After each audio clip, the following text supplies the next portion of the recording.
It all starts at the awakening ceremony. Today's the day when the slackers finally have to get to work. No more living that lazy teenager life. Feng Yang, that smug blonde kid, says everyone's going to awaken those everyday life classes. Seriously, what bunch of losers. Meanwhile, the chubby guy is practically choking on his own words, praising Feng Yang for being amazing because he awakened a combat profession. Just then, someone comes up and bumps into him hard. The suck-up number 2 immediately wants to know who's got the guts not to apologize after bumping into Brother Fang. But the kid just glances back, mutters a quick apology, and keeps walking. Fang stands there smiling, saying of course it had to be that guy. The chubby one wants to know if that arrogant kid just now might be some kind of young master. Fang laughs and asks if he really doesn't know what happened to the Lin family, those fools who were mysteriously wiped out 10 years ago. That kid is the last piece of trash left, named Lin Han. Feng shouts that it's ridiculous, that this loser actually came here just to embarrass himself at the awakening. Lin Han, however, just stands there smiling, thinking the weak ones stand on the sidelines laughing, thinking awakening some rare profession makes them special. Let me show them what real talent looks like. When he touches the stone, a Buddha suddenly appears floating in the air, sending wind gusts everywhere. Everyone shields themselves, confused.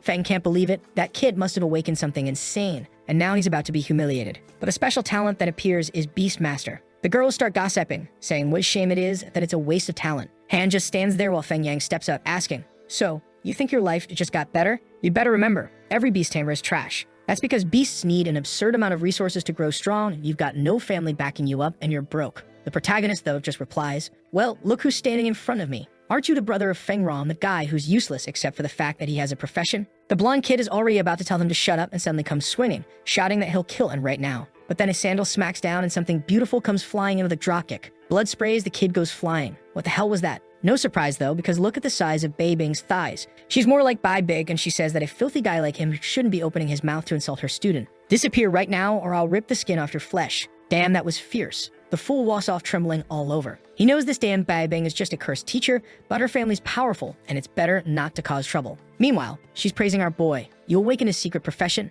Teacher, don't say it like that. Don't tease me." But she reminds him that she's made it clear 1,000 times. Outside school, he's supposed to call her big sis, not teacher. He'd better get used to that. And the kid just took a smack on the cheek, you know? That kind of thing. You can tell it's going to come heavy. Suddenly the roles flip. We've got guys who use money cards to win women over, but here we've got the teacher. What the hell? I've never seen so many perks in one scene. Cards, benefits, everything. She's handing them over because she knows buying beasts is expensive, and our boy, he didn't refuse. He just accepted it. He even says he'll dedicate his whole life to her while she's bashing his head on the floor. Right after that, we jump to the luxurious castle of our protagonist. Or, not really. But he doesn't care about being poor, because now it's time to start flexing with the little system. Then the next chapter shows his background. He's the eldest son of the mighty Lin family. But 3 years ago, when he came home, everything had been destroyed by a wave of monsters. What the hell? The body's original owner died on the spot from despair. The guy just collapsed like a mummy, and that was it. Our boy woke up in that body. And now 3 years later, the little system finally shows up. He knew it. There was no way he crossed into another world without some kind of cheat. How could that even be possible? Name Lin Han. Beast tamer, a secret profession. And hey, the stats don't even look that bad. Look at that. 50 agility, 110 spirit. Not too shabby. The system keeps pounding in his head, saying it only showed up now because this was when he awakened his profession. And the first mission is called Miracles to need money and destiny can be bought. He had to spend 100,000 coins to unlock a new system inside the system. The protagonist is already grumbling. That damn thing must have noticed the money I got from the Ice Sister, and now it's trying to rob me. But still, he orders it to proceed with the mission and explain how it's supposed to work. Suddenly, he finds himself on some kind of planet floating in outer space. The system congratulates him for activating a new mode. This was the hall where he could obtain ultra-rare beasts, and by the Pokemon-like silhouettes, you could already tell they were powerful. The system warns him, since he's at the first stage, only one little beast can be released. He knows that every 10 levels unlocks a new stage, meaning he'll need to keep leveling up to gain another powerful one. He's anxious, excited even. This is his cheat. No way the beasts coming from the system will be weak. With no other choice, he decides to spend the money right away and see what comes out. When he clicks on the image of the big one, what appears is like some knockoff Beru from the dark web. Actually, it's not even Beru.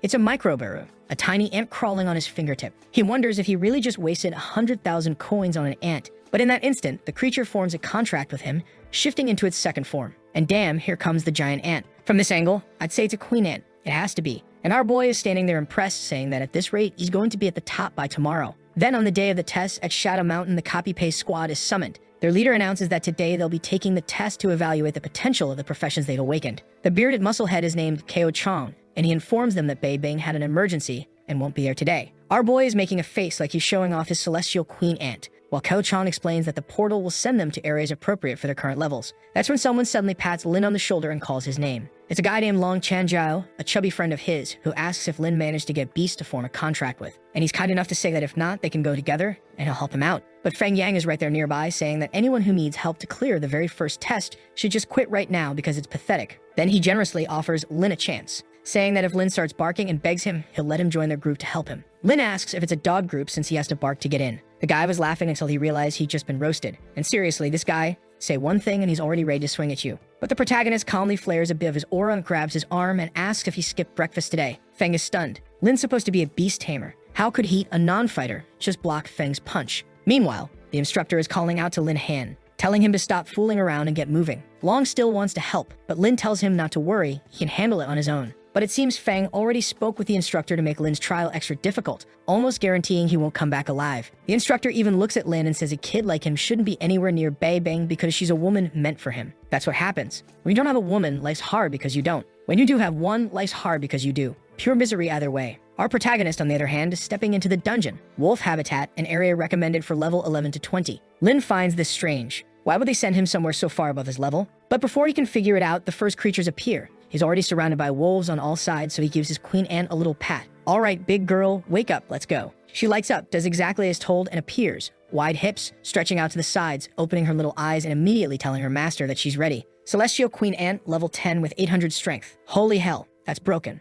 Especially considering Lin only had 50. Lin Han can't wait to see what his big girl can do. Plus, thanks to her being summoned at her skill set, he gains a ton of stat bonuses, more than what he normally has. And with that, the beautiful beast goes on the attack, throwing punches and kicks. The camera angle is terrible. Someone needs to teach the artist how to frame this better. Within seconds, all the wolves are down, but now I'm actually feeling a little sad. I've been hyping her up so much, and there she is looking all gloomy. Lin Han praises her, saying that she had enough strength to wipe out all those monsters right after being summoned, and when she grows stronger, she's going to get even more unstoppable. Well, no, more like when she levels up, the poor monsters won't even stand a chance. But Lin decides he has to fight too. After all, with the power he has now with the bonus stats she gave him, he's not much weaker than someone who awakened a combat profession. The little ant is all cute, asking if he's really going to fight, and he replies that yeah, he knows he's much weaker than her. Probably 10 times weaker. But he can't just stand around and do nothing. He pats her gently, thinking how hard it is to even associate her with the words celestial ferocious beast. To him, she just looks like an innocent little girl. But she only got about 10 centimeters close to him, and he's already blushing bright red.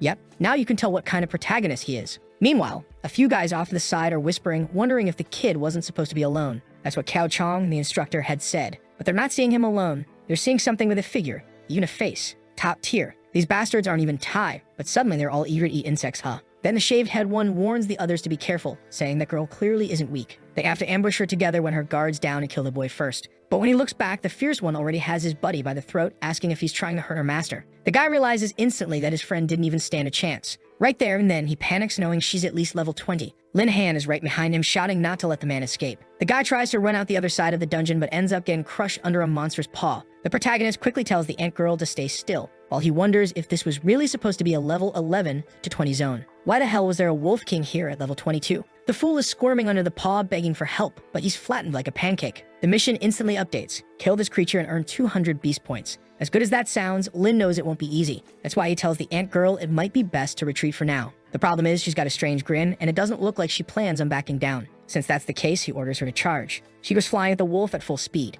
The beast lunges to sink its fangs into her, but she slips to the side, dodging. She's struggling though, sweating. The big wolf smacks her with its snout, launching her into the air. At the same time, it fires off a Dragon Ball combo, teleporting up, striking her before she can even recover, and slamming her back down to the ground. It doesn't stop. It's on her back in an instant, raising paw after paw, pounding her again and again. Damn, the ant girl is taking a brutal beating. Lin Han notices that clearly she can't win like this without some kind of advantage. She's just getting crushed. And to make it worse, a pack of other wolves start sneaking up on him. He dodges the first, grabs a shovel, and swears there's no way he's dying like an idiot here. He uses one wolf's body to smash into another, while his mission updates to kill 9 out of 10. He grabs one by the jaws and rips it clean in half, completing the kill 10 wolves objective. That earns him 100 beast points, and he immediately tells the ant girl to activate frenzy mode. That skill costs 100 points and deals damage equal to 100% of her total strength to a target, with a 5-minute cooldown. In a flash, she shrinks back into her tiny ant form, buzzing around the beast's body. The wolf looks left and right, confused, not understanding what's going on. Then suddenly, boom, it takes a cannon blast straight to the chest.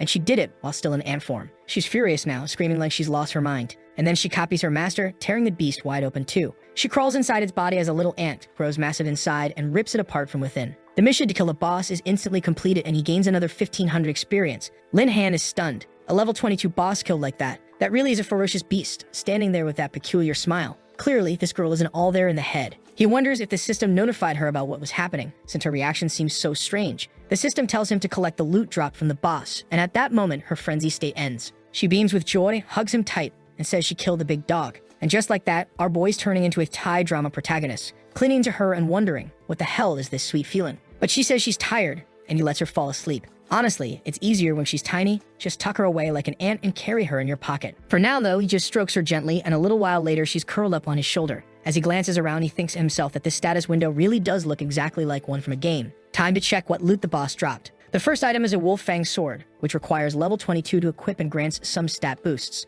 It also gives a frenzy status effect and a 5% bonus. There's also an ice staff. What are the odds of him gifting that to Big Sis? He's pumped now. All he needs to do is keep hunting, keep leveling up, and sell these items online to keep from starving. But at that moment, he realizes he's jumped straight to level 10 from killing the boss. And now he needs to advance his class, otherwise he'll be stuck at this level. Lin Han's a little confused. He didn't think killing the boss would take him straight to level 10. His plan was to keep hunting and looting for a while, but clearly, that won't work anymore. Before leaving, though, he still has to have a little chat with those two fools lying there on the ground to find out what they were plotting. Hours later, outside the dungeon, a group of medics are standing by the gate. Kao Chong tells them to get ready to treat all the students, thinking to himself that it's a shame, but there are some he simply won't be able to save. Just then, someone calls for Kao Chong, and sure enough, it's the Big herself. Everyone's wondering what she's doing here. She was supposed to be busy. Kao Chong says, "Hello, Professor Bei. We're here to receive the brave students. You really didn't need to come." But she wants to know why Lin's test was set up that way. She demands an explanation. Kao Chong tells her to stop interfering. Even if she's close to Lin Han, he's the instructor, and it's his call to make.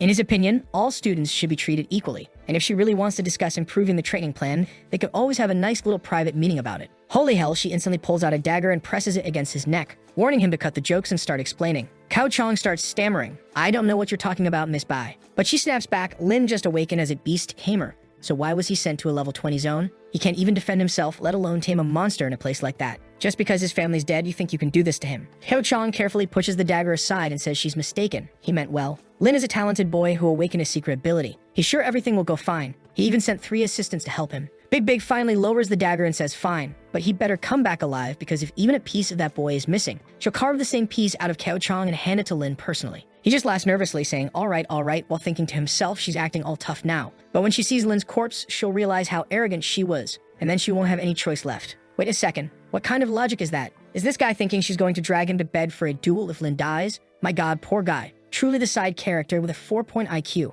Soon after, it's announced that all the participants have returned from the trial. Look there, the first woman in this story who isn't either a monster girl or a teacher. From class 6, it's Lang Lingxu. Her profession is Magna Tempest, and she's one of the rare few with dual talents. Everyone's saying it's no surprise someone that gifted would be the first to come back. Right then, Feng shows up, saying he expected the school's #1 to finish before him. He walks up, saying that as the geniuses of this place, they ought to get to know each other better. But she just steps forward, letting the fool hug nothing but air, and even says, what if it were Lin Han? Would I be giving him that hug instead? That fool is fuming, praying that damn Lin Han really did die. Right then, Tianjiao shows up asking where Lin is. Feng immediately says, didn't expect the fatty to survive. Lucky break. Too bad your beast tamer friend didn't have the same luck. Tianjiao tells him to repeat that, and Feng insists, swearing that Lin Han is already dead inside. Kao Chong tries to play the good teacher, but no, he's not telling Feng to shut up, he's telling Tianjiao to. For a second, I thought maybe he'd at least pretend to care to cover it up somehow. But no, he just scolds Tianjiao and tells him to stop blocking the others. Tianjiao, though, is quietly certain Lin will come back. An hour later, Feng's lackeys are all around him, doing what they do best. Tianjiao was starting to worry a little. Feng's bootlickers are even joking that now there's no one left to take their job of sucking up away. Suddenly, a stone smacks right into one of their heads. Boom, that one's done for. And there's Lin Han, tossing the rock like it's nothing, apologizing for taking so long because he was having too much fun inside. Tianjiao lights up and runs over to him while Big thinks to herself that the rascal gave her a real scare for a moment. Kao Chong, on the other hand, is stunned. What the hell? I sent 3 men to take this kid out. How's he standing here alive and calm? Then he decides Lin just got lucky this time, but warns himself not to think the boy will keep surviving so easily. Feng pipes up, what the hell? How did a beast tamer make it out alive? No way. He must have just hidden somewhere until the gate opened. Tianjiao, loyal as ever, immediately defends Lin, saying Feng's lost his mind. Of course, Lin cleared everything inside. Feng says impossible, Soon everyone will see that Lin's just a coward, especially with that useless beast tamer ability. The fatty's furious, while Lin asks how long this big mutt plans to keep barking, warning him that with his abilities he won't even be able to stand under his feet. Feng wants to bet on who has the higher level, putting 100,000 coins on the line. Lin says fine, but he better not regret it. Then he turns to Kao and tells him, stay quiet, cuckold, don't get involved. And Kao just says, all right then, I won't interfere, because he's convinced Lin's going to lose and embarrass himself. But Big towering as always, notices Lin's grin and knows the boy's planning something. Kao Chong announces the bet is sealed. Changjio jumps in to help Lin, showing off his level 2 berserk. Feng just laughs, mocking him, asking if everything about him is that small. After all, he's a level 3 swordsman. Feng's crew cheers, celebrating how great it is to be his friend. Chan, though, is shaken. It's hard to level up in his starter dungeon since the experience isn't much. Feng warns Lin not to run. He'll have to kneel 3 times now. But Lin just says, fatty, chill out, relax, I got this. And with that, he shows his level 10 beast tamer status. Now everyone's jaw drops. How the hell did someone level up that much from the very first mission? Of course, it's only because Kao Chong threw Lin into a mission meant to kill him, which actually gave him plenty to farm. Feng insists it's impossible. No one in history has ever leveled up that high on their first mission, not even Lang Lingsu, the most beautiful and powerful student in the entire school. So he calls Lin a cheer, but Lin fires back, telling him to wake up. Just because he can't do it doesn't mean no one else can. Then Lin turns and says, Instructor Kao,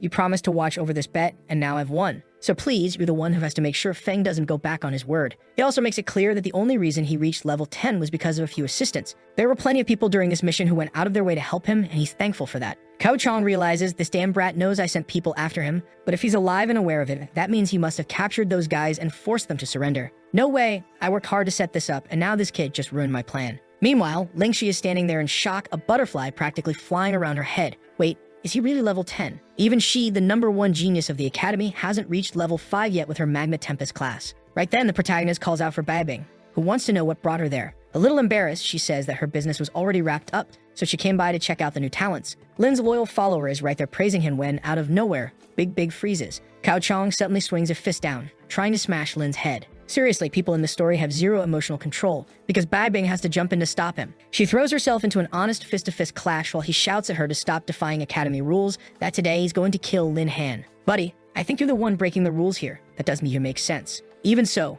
Babing, big as she is, gets knocked to the ground. But she gets back up, bold as ever, spinning around and coming at him with a high-heeled kick aimed at his face. Chanjo is cheering, but Han knows poor Babing is about to suffer. Kao Chong deflects the attack and says that all the genuine feelings he's had for her are a waste. He grabs her by the ankle, leaving her hanging upside down, and says it's time to take what he wants. This guy could already be thrown in jail for this. But before it gets worse, Lin launches a flying kick right to his ear. Babing falls into Lin's arms and he asks, hey, tough girl, you okay, princess? She blushes and replies, yeah, I'm fine. And Lin, being bold as ever, asks, so Professor Fool, how does it feel to take a level 10 beast tamer kick right to the face? He attacked this girl sneakily and still got wrecked. Kao Chong, using the last 2 brain cells he has, asks how it's possible that he sent 3 level 15 assassins and Lin still came out alive. He concludes that Lin must have killed them and used them as experience, which honestly isn't even an argument. Nobody wants to just die for someone else's plan. Feng's bootlickers are all grinning while Kao Chong declares that he can't allow such a cruel student to stay in this academy. But then something flies past him. One of the men who had attacked Lin falls to the ground, and Lin asks if he's talking about those assistants.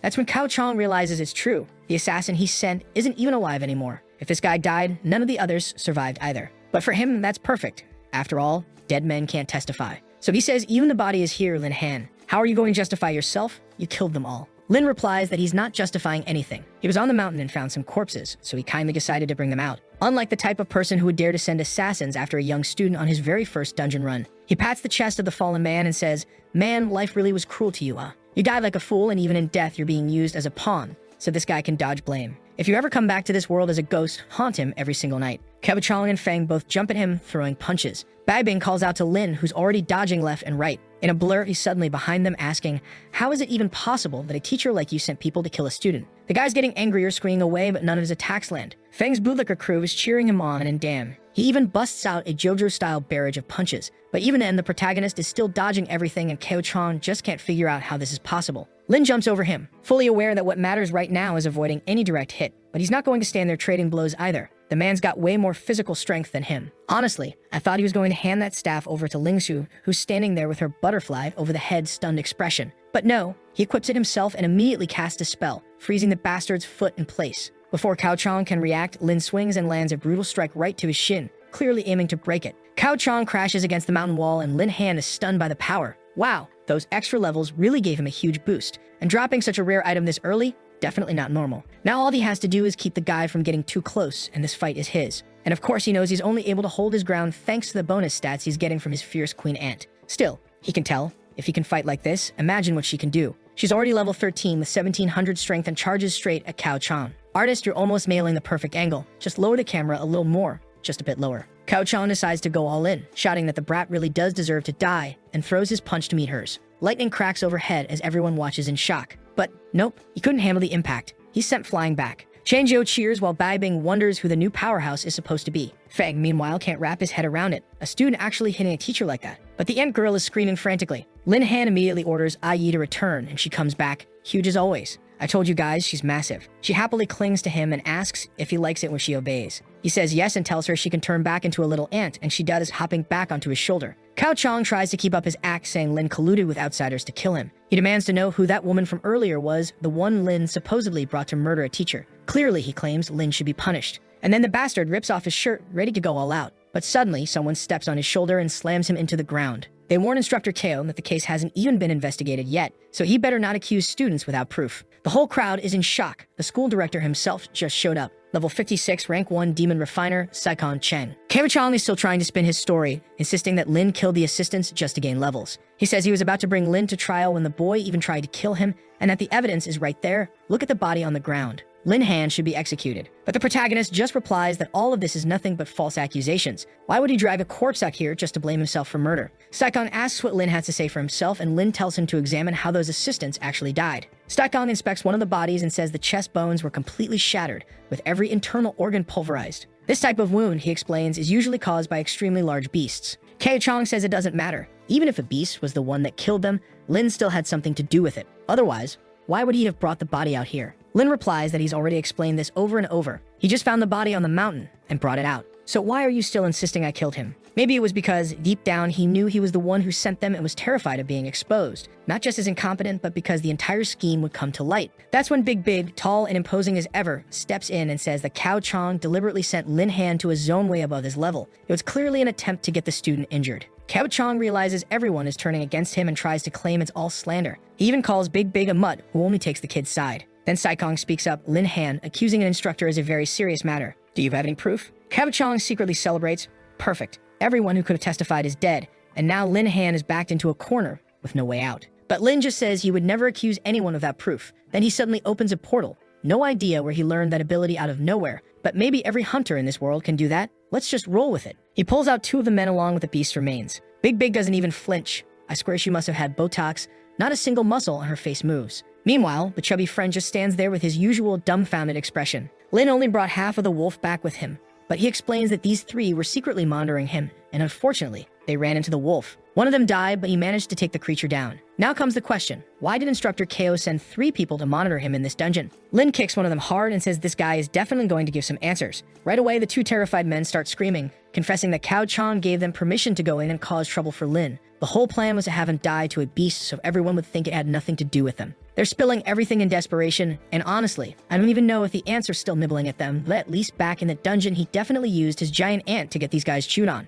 That is one hell of a torture method. Lin's standing there with a wicked grin, looking downright psychopathic, and orders Instructor Kao to start explaining himself. Cao Chang can't understand why those 2 would confess like that. He tries to come up with an excuse, but then a talisman suddenly flies in and strikes him square in the chest. It's Saikong, and he says it's a disgrace. An academy instructor plotting to kill a student? Kao had better prepare himself because the punishment won't be light. Big then says that now that everything's been resolved, Lin can come with her to the car. Let's be honest, she's one hell of a mommy. But just as he's leaving with her, Miss Schoolgirl shows up, arms crossed, face blank like she's had Botox, and asks if he really was the one who killed the Wolf King. She steps in close, all cozy, while Lin asks her to take a step back. But she says, how the hell does someone with a non-combat class deal that much physical damage? You silly bastard, tell me, you definitely tamed a really strong beast, didn't you? Are you getting stat boosts? What's going on? Teach me. I want to see it. Lin is flustered, saying that talking about someone's abilities like that feels kind of inappropriate. He also finds it strange. Everyone at school says Lang Su is supposed to be cold and distant, so why is she acting all nosy today? And whoa,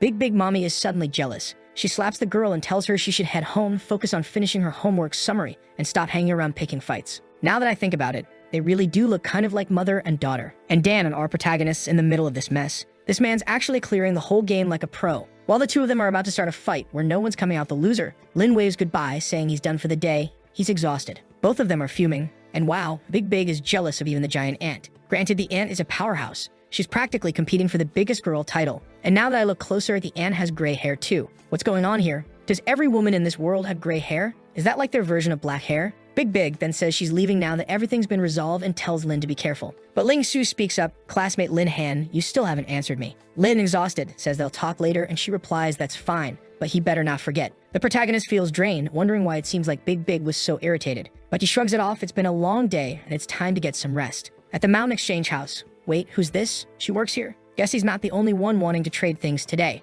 Obviously, Lin's here to sell some gear and make some cash so he can build up a solid nest egg. Chin Bien, the manager of the place, comes over asking what equipment he has and if he can take a look. Lin just says, here, take a look, my nice long staff and my solid sword. Which one are you gonna grab first? I don't know why he said that out loud, didn't even think, just said it. He's looking at the guy like, what's wrong? Not gonna touch it? Feeling shy, old man. But the man hesitates because of Lin's name. He asks if Lin is from that Lin family. Our boy, a bit confused, says yes. And suddenly the man smiles and says Lin can call him uncle. He was a good friend of Lin's father a long time ago. He pats Lin's shoulder and says the kid's truly impressive, so much strength at his age, and that the resurrection of the Lin family might not be far off. Lin is so starved for kindness that this is the first person in this entire place who seems to actually want what's best for him. And he's already thinking, if this guy's a friend of Dad's, maybe I should push for a higher price. But wait, this uncle might not be so nice after all. He's smiling but thinking, relax, young Lin. I'll give you a fair price, fair for me. This newbie's clueless, I'll buy this for the price of 2 bananas and pay in 12 monthly installments. The man says, young Lin, your staff is excellent. I'll give you 5 million Chanlongs for it.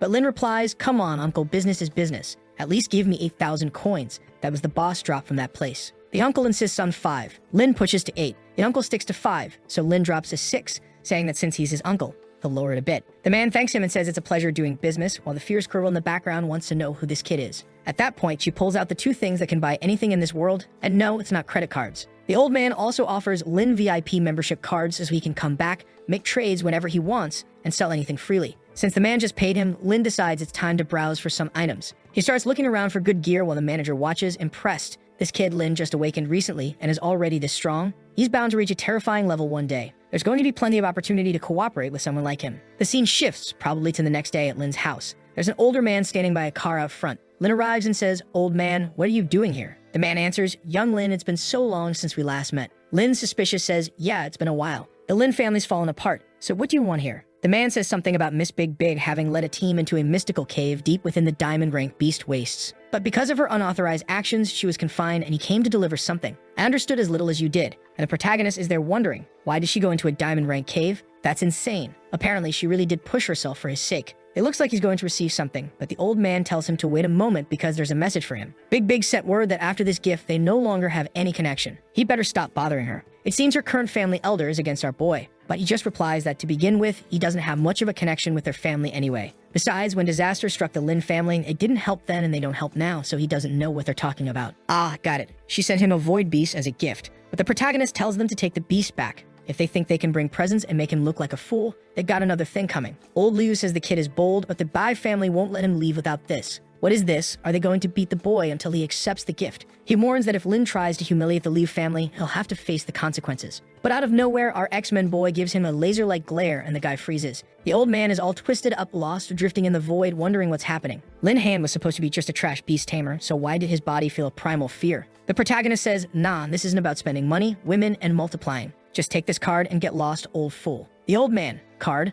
What do you mean? That's right, I don't want anything from you. Get out of my life. And don't try bringing more gifts or disrespecting the Lin family, because from now on, there's zero relationship between me and the Bai family. The old man is standing there like, damn, I just got clowned. Anyway, we're back home now. Our boy flops onto the bed. Call out the little ant, Time to rest a bit. Ha, I called it. She appears in ant form, but not for long. And yeah, I'm getting mouthy. Seems like whatever I think just happens. $1 million in the account? Hold up, let me grab my phone. The best part is she's pocket-sized. When you want her, she pops out and clings to her master, saying he works so hard. Next day at the class change temple, they're welcoming Lin. Everyone's stunned. The kid who beat up a teacher and hit level 10 on his first mission. The protagonist thinks, sheesh, rumors spread fast. Whatever. I was going to draw attention sooner or later. He steps into the crystal room and remembers the receptionist said to just place his hand on it and things would happen. Right then, a quest pops up. Thunderclap of the Fallen Realm. The objective is to kill a beast in the ancient ruins. But the mission is 5-star rank. Outside, Everyone's gaping. How is it possible for a kid to get a mission like that right off the bat? The protagonist already figured things wouldn't be easy for him. Outside, the big mouths are yelling, wanting to know who the unlucky fool is. He's dead for sure.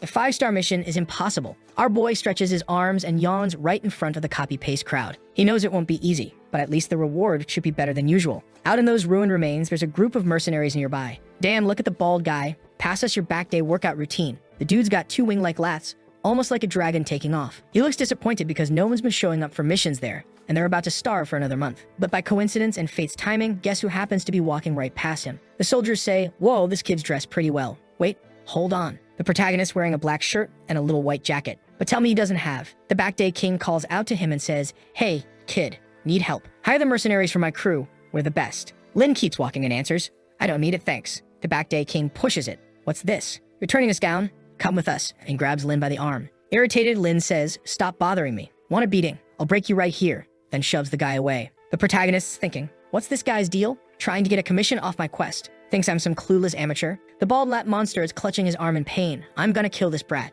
But then someone tells the bald guy to forget it. And what the hell, girl? That mag strike is vicious. Dangerous as hell. Look at how deep it sank into the wood. Yeah, I'm sure everyone is definitely looking at the wood. That's got to be it. She tells the bald guy to relax because nobody messes with them and walks away fine. The protagonist is staring at absolute nothingness. Well, it's a desert. And nothing beats having a pocket-sized queen ant with curves. He summons her with a pat. Always got good company, the little rascal. He also activates a system quest to defeat the Heart of Thunder. He's supposed to hunt down the apostle and obtain the heart, and who knows what reward he'll get. Maybe another powerhouse. At least it also gives 300 beast points, and he knows Yi needs them to level up. The obvious downside. Where's this Thunder Apostle? How's he supposed to find it? He starts pressing for intel and gets a bit of information. For now, he decides they'll focus on the class quest and then hit this one to earn her some points. Elsewhere in the desert, the Thunder Beasts are out. The big queen ant charges in, smashing into the rocky mound in the middle, while a few beasts run at Lin, who whips out a scroll. What's this?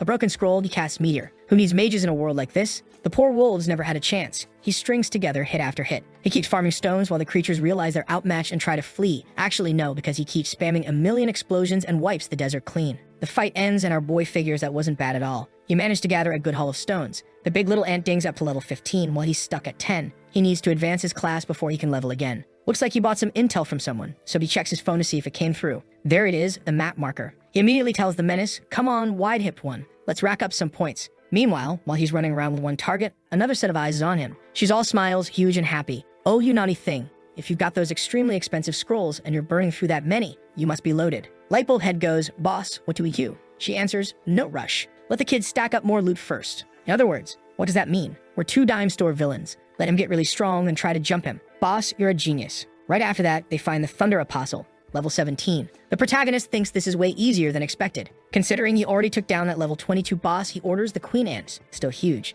to charge in, and she goes in grinning. The Apostle wakes up immediately, but takes a punch right in the mouth. And the Queen Ant, in the very next second, shrinks to tiny size and dives into the ground, leaving the creature totally confused. She pulls the same combo, bursts up from below, and blasts a bazooka shot into its gut. At the same time the thing gets launched upward, our boy activates a diamond-grade scroll right over its head and tells the fool to die. Damn, outside of the powerhouse plays, he actually fought pretty well here. The only bad part, he earned 0 experience. The big queen ant is exhausted for some reason, and he admits it was a lot of work. Buddy, you used a scroll. At least he's hyped because he earned 300 beast points. Immediately dumps all of them into the ant. Good stuffed, top 10 things to do. Evolve your pets so they get stronger, and you can advance your Pokemon-style journey. With that, she awakens one of the 10 primordial talents, Steel Bones, and gains 20% more defense. She hugs our boy, saying she feels much stronger. But while they're getting all cuddly in the desert, someone calls out to the kid. It's the Heartbreaker Bandit warning them they're trespassing on territory they shouldn't be in. Lin goes, "Hey, Lightbulb head in the back, weren't you the guy who wanted to help me for free?" The big bald guy barks, "You crazy for turning down mercenaries?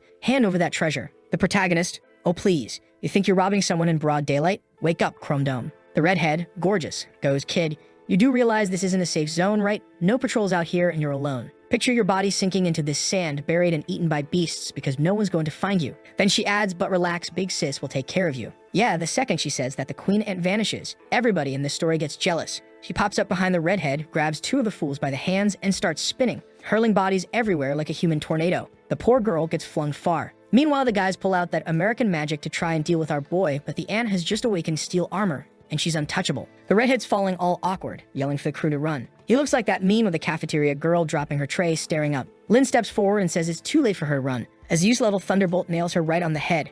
Everybody's toasted, and the bald one is gasping. How is this kid burning through so many scrolls? He's got to be a billionaire. The redhead refuses to give up. That woman only listens to him. Plus, he hides behind those scrolls. If we close the distance, this will be easy. Ballpoint tip chimes in that, yeah, the kid seems weak and is relying on props. Lin tells them to relax because for every little scheme they cook up, he's got 4 more scrolls. And today they're going to learn the power of money, but not before they hand over all their gear and magic stones they've been hoarding. Otherwise, he'll have to wipe their entire inventory. The poor redhead realizes they're the ones getting robbed now. Meanwhile, back at the class change temple, there's another flirt on duty. There's always a flirt somewhere in this world. She's like, wow, who was that boy who took the 5-star mission? Is he even alive? And then, who shows up to say hi? The stone-faced legend himself, saying he finished the quest and came to turn it in. She's just completely lost, thinking she misheard. No way, he already completed it. A 5-star mission isn't something you just wander off to and come back done a little while later. She figures she misunderstood and offers to fetch more info to help him. He says, girl, you're not getting it. I said I finished it. She lets out a scream that shakes the whole place. How is that possible? He just shrugs and says it was pretty easy. She replies that if that's the case, he can go submit the mission. But she's thinking it's only been a few hours. Did he really clear it? He can't be faking this. Right then, the notification pops. Thunder of the Fallen Realm completed. She jolts and everyone around is thrown into confusion. How many bald guys are in this story? Is it all just laziness about drawing hair? The system congratulates our boy for picking up a 2nd class, and he becomes the top school beast tamer. He's hyped, saying this feeling is amazing, and obviously now that he's advanced, it's time to snag another big monster to keep in his pocket. He also unlocks the Thunder Wings ability, which lets him fly for an hour, plus skill replication. That means he can use his beast's abilities himself, but only for 5 minutes with a 2-hour cooldown. There's also bloodline reversion, which lets blood-type beasts revert their bloodline. No idea what that actually does, but that's the description. On top of that, he can choose one of 3 skills. Fusion apparently lets him merge with a beast. Telepathy lets him communicate with the powerhouses, and malicious fluctuation detects hostile intent nearby, including from humans. The protagonist feels like none of that sounds bad at all. Right away, he decides to test those lightning wings, activates them, and takes off. Up there, he's excited. Flight is usually something you need advanced magic books for, so this was worth it. And being able to replicate Ai's ability already sounds great considering how strong she is. Now for the other reward. Fusion lets him fuse with a beast. I thought it meant fusing 2 beasts together. Please don't do that. You'll end up wide-hipped and I'll cry from sadness. He figures that since he's still weak in leveling, the auto-alarm might be the smartest pick. For example, he wouldn't have taken any risks back in the desert because he'd have sensed those mercenaries' intentions in advance. Smart thinking, kid. With the skill registered, he stretches, worn out, and instantly another quest pops. This is the one we've been waiting for. He's now authorized to capture and link with one more beast of his choice. He thinks Ai is plenty powerful in one-on-one fights, but she struggles against mobs. This time he only managed because of the scroll rain. It'd be nice to have a pet that handles crowds. Maybe it's time to visit Uncle Tien, sell some loot, and pick up more intel and cash. Moments later, Uncle's already standing there slack-jawed while our protagonist shows off a pile of items, saying he met a very generous group who handed everything over. Uncle calls over the Miniscript crew. Dude, why do all your employees have that kind of easy access? You're a shady guy. What a scandal. Watching the powerhouses get to work, the protagonist thinks thank goodness those desert guys showed up. They gave him way more than he would have gotten normally. The old man says, hey kid, this time you brought in 10 million celestial driving coins. Nice job.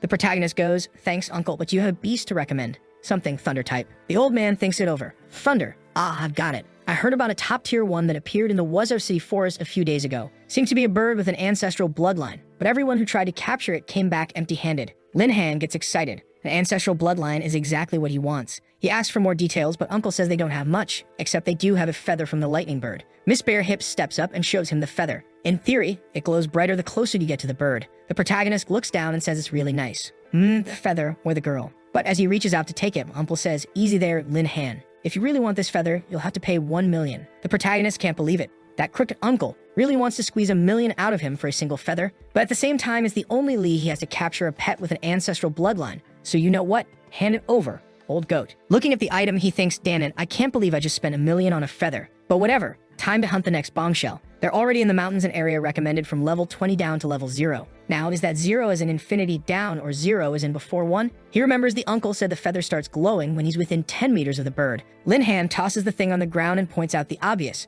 At 10 meters, he'd open his eyes and see the bird anyway. But forget that. This is here to help him lock down something important. All he needs to do is keep walking through the forest and eventually he'll find something. Whoa, he hasn't even seen the full design and he already likes her. Looks like this one's going to be the bird girl, and of course she's got white hair. He's excited because with this new girl and Ai on his shoulder who's glaring with jealous little eyes, he's sure dungeons are about to be easy mode. She immediately drops her transformation and decks him, telling him he'd better be satisfied with just her. But in the middle of their playful scuffle, someone cries for help in the forest. A girl sprints out in a panic. Help, a thunder leopard is chasing me. Level 19. Oh no, it's going to catch me. I'm going to die. The girl's name is Sunai Wei, a level 10 tracking master, exactly what he needs. Completely flustered, she trips on a root and eats dirt face first. Girl, what even is that pose? Get up, the big cat's about to take a bite. No, you don't close your eyes and wait for the chomp. That's how you die. The screen goes black, game over. But when she opens her eyes, the heroes arrived, using the replication ability to land Ayu's punch. That's probably the only way because the little ant refuses to save a woman for him. He looks at the poor girl. You okay?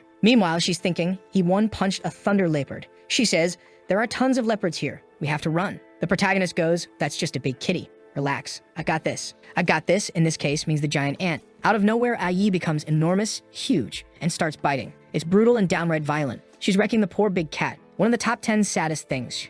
She should always fight in human form, so the artist has to show off their skills. Even the protagonist didn't know she could get that big. Nyanwei is confused, wondering where this other beast came from. Time to farm some aura and lay it on thick. Hey, kitty, okay? Did you get hurt? Come on, up you go. She's not here for flirting. She jumps up and bolts, saying they need to get out before they run into another wolf above level 20. But right in front of them, one of the wolves drops. The little ant stomps down and asks if that punk plans to attack her master again. Nyanwei thinks they're done for, but the protagonist just praises Ayi and gives her a pat. The girl's baffled. Why is he petting the murder ant? He turns and says he's Lin Han, the baddest beast tamer. No reason to be scared. She brightens up, saying she heard a beast tamer showed up in the city. That must be him. She brings her epidermis orbs right up to the ant, who jumps in shock, feeling threatened. She goes in for a friendly pat, but Ayi counters with a quick triangle combo. Bam to the chin. The protagonist tells Ayi to calm down a bit, then asks what Nyanwei is doing out here considering how weak and useless she is. The poor girl blurts, wow, rude. Just kidding. She says, well, I'm here to pass my second-class test, but I got unlucky and drew a 4-star mission.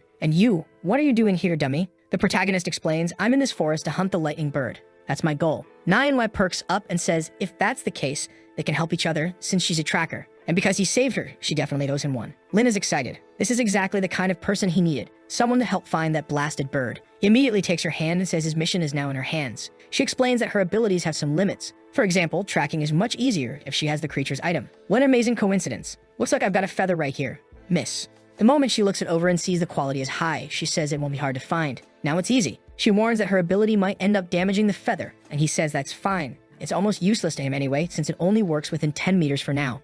She agrees and immediately activates her tracking ability. She opens her eyes and says she can feel something pulling her in that direction. The protagonist says perfect, time to move. They walk a bit deeper into the forest until he tells her to be careful. He's sensing some ferocious beasts up ahead. She asks what they should do and gets ready to mash them. The protagonist says it's easy to handle and tells her to charge in. You can see the experience bar shooting up. You can't even tell where the monster is. She's out there destroying whatever's in the way, furious and huffing, probably jealous. A while later, she comes back all cute and smiling at our boy. Nyanwei is confused. Did the little ant really kill everything by herself? He tells her that for the ant, this is a walk in the park. Finally, he also levels up to 11 after being stuck for so long. Meanwhile, the little ant is eating Nyanwei away from our guy. He tells her to stop being so naughty, but judging by her face, she's not stopping. Nyanwei is baffled, asking what just happened, and then she sees the big ant clinging to him. She stands up, dusting herself off, saying that explains a lot. The queen ant just stares her down, thinking this wretch is trying to seduce her master. She better be careful, or she'll get torn in half. Nyanwei, on the other hand, thinks the ant is adorable, and says a little ant like that couldn't possibly have bad intentions.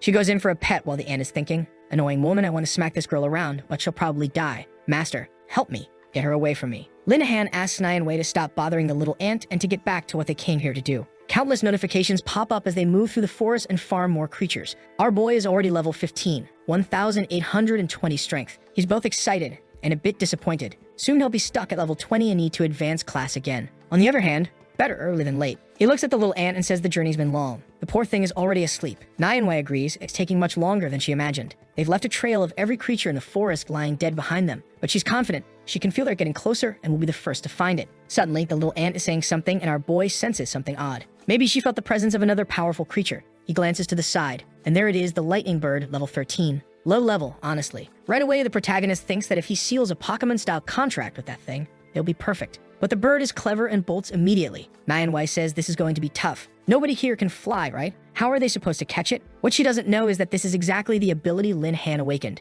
He unfurls his golden wings and asks what she means by not being able to fly. In the same breath, he rockets straight toward the Thunderbird. He cuts it off and says, hey little bird, want to become my beast? I promise you'll get even stronger. But the bird isn't having it and darts away. The protagonist realizes it clearly isn't the type that wants to be tamed. Then he suddenly turns into a tease, saying this is exactly the kind of wild beast he likes and he's dying to play with her. That's literally what he says. He tells Nyanwei to wait there, and it's not like she could go far anyway. He closes in on the beast, saying, come here, my friend. You're not getting away. Come. But again, she slips free at the last second. He grumbles that the little menace won't stop running when suddenly, she stops and summons a storm of lightning around herself. Lin Han declares that if that's how it is, they're going to have a life or death fight. He charges in with a punch and bang, hammers the bird on the head, even grabbing her by the neck. He activates the beast contract and it binds instantly. Even better, it registers at the creature's natural level 13. The system asks if he wants to use atavism, that feature that reverts to ancient bloodlines. He remembers, thanks to the system he can evolve his beasts, and the evolution we've been waiting for arrives. The Thunderbird undergoes atavism and shifts into its second form, the Thunder Empress. Gorgeous. She jumps to level 18 with 1,900 strength. Staring at this powerhouse, he's impressed. She really climbed 5 levels just from that ability. Now he has a weapon for large-scale kills. She calls out to her master in her newly massive form.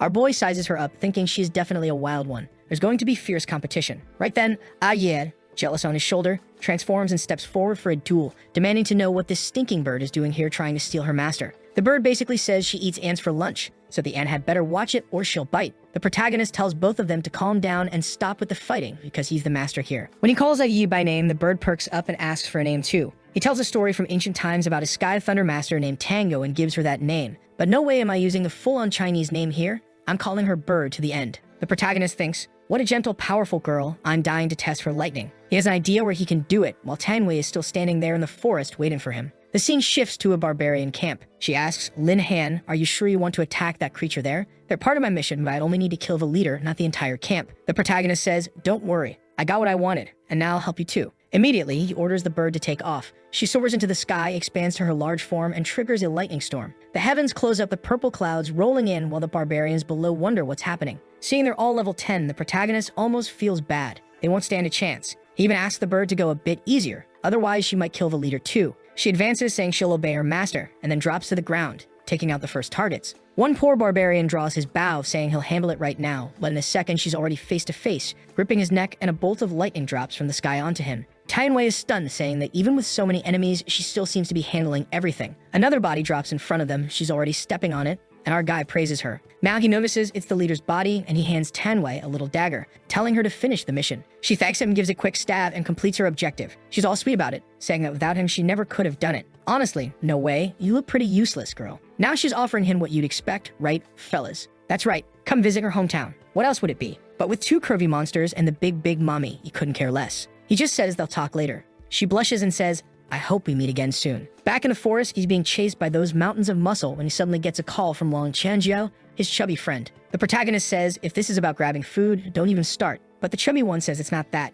He's got something important. Has Lin heard of the Ghost Realm? What's this? Why are there a bunch of hot nuns hunting creatures? 3 more beasts rush in, and Tanjiao explains it's a place the Empire uses to simulate battles, test power, and practice. It doesn't give experience, but it's perfect for training. Looks like our boy's already there. Tianjiao says everyone fights for a chance to enter, but he talked to his dad and got spots for both of them. The protagonist thinks it over. He knows the 2 thick girls are pretty strong. Now he's imagining them saying they'll do anything for him, that he can rely on them, that they'll always give it their all. Nosebleed time, he needs to improve their teamwork. Lin Han thanks Long for always helping him out, and his friend tells him to relax, just don't forget him when he gets swole. Cut to 8 in the morning. Our boy wakes up being crushed by a dangerous bug. Before he can react to the first beating, the other one pulls him in for a clean hit. He dives into the famous epidermis sphere, wondering what the hell is going on. The 2 are fighting, and he's the one who keeps winning. He asks them to calm down, but seeing they won't stop, he just leaves. They arrive at the simulated Ghost Realm. The attendant explains he can choose any difficulty he wants, and obviously the rewards are tied to records. He steps into the capsule, the woman tells him to enjoy, and missions start popping up. Since he's level 15, Silver Tier is recommended, and he accepts immediately. He summons the 2 powerhouses, they cheer, and the loading begins. The scene shifts to the arena inside the illusion. He appears in the middle with his 2 companions when a few mediocre level 13 wolves show up. The little ant charges ahead, declaring she won't let that smelly bird butt in. She instantly finishes off 3 wolves and even calls out to prove who's boss. Cheng says dealing with something that easy is trivial. Acting like that is childish. She stretches out her hand and shows the power of true strength, blasting the wolves' backs with a shock explosion. They're at it again, bickering while the protagonist begs them to please, for the love of everything, stop. They're one big family who should love and help each other. In the middle of it, a wolf lunges at him, and he punches it away, grumbling that he's the one taking hits because the 2 keep fighting. The flustered duo rushes him, apologizing, asking if he got hurt. Both of them are thinking the same thing, that because of their little fight he's in danger, so they need to calm down. At that very moment, level 20 wolves show up. Obviously, he's going to be stuck as a level 3 creature forever. He's in shock at how tough this is. Not even rare combat classes could handle it, but that's exactly what he wanted so he could practice. One of the biggest weaknesses of a Pokemon master has always been their ability to fight up close. And now in this illusory illusory realm, he has the chance to work on his biggest weak point. He delivers a heavy hit that sends the beast flying, and the two girls are totally smitten. He says that the attribute points he's getting because of them aren't so bad after all. But suddenly, the pack starts howling. The trio moves forward, and whoa, all the ant takes care of things, even threw the girl off. Once again, they charge in again, competing for the leader's attention. Our boy thinks there's no way those wolves could match the strength and speed of the two. They're firing attacks all around, explosions, and meanwhile, in the center, who's arriving? None other than Feng Yang himself. With an IQ of 16, his gang is goofing off. His friends are doing what they do best, right? There's a girl standing there looking kind of confused. It seems they invited her into the group and she just said she prefers to fight alone. Feng gets excited thinking this girl is at her peak. He's going to win her over right then and show his power. But someone else who looks like, I don't know, a relative of his is shouting in the middle of the hall, wanting to know what those numbers were. Someone was breaking all the records. In one of the rooms, it shows a certain dungeon was at its final stage and only 8 minutes had passed. Who was the badass? Lin Han. His innate head is already like, holy crap, the final stage in 9 minutes? That's a chance to break the record. Right then the girl says, oh my god, isn't Lin Han the kid who became a beast tamer at my school? Fang hangs back, wondering how the poor guy managed to get access to this place. Then a notification arrives that the record had been broken, leaving them all open-mouthed. Inside the dungeon, the little wolves are all lying dead on the ground while he's exhausted, celebrating that it's finally over. Even though it didn't give experience, he still gets a skill level that he's eager to test in the illusory realms. As soon as he steps out of the cabin and walks around, everyone's already talking about the badass who broke the record. Seeing that, he doesn't want to draw attention anymore and tries to sneak away quietly, but the waifu catches the protagonist's scent. Yeah, she spots him right away and calls him out. Yang is fuming. The bastard stole his spotlight again.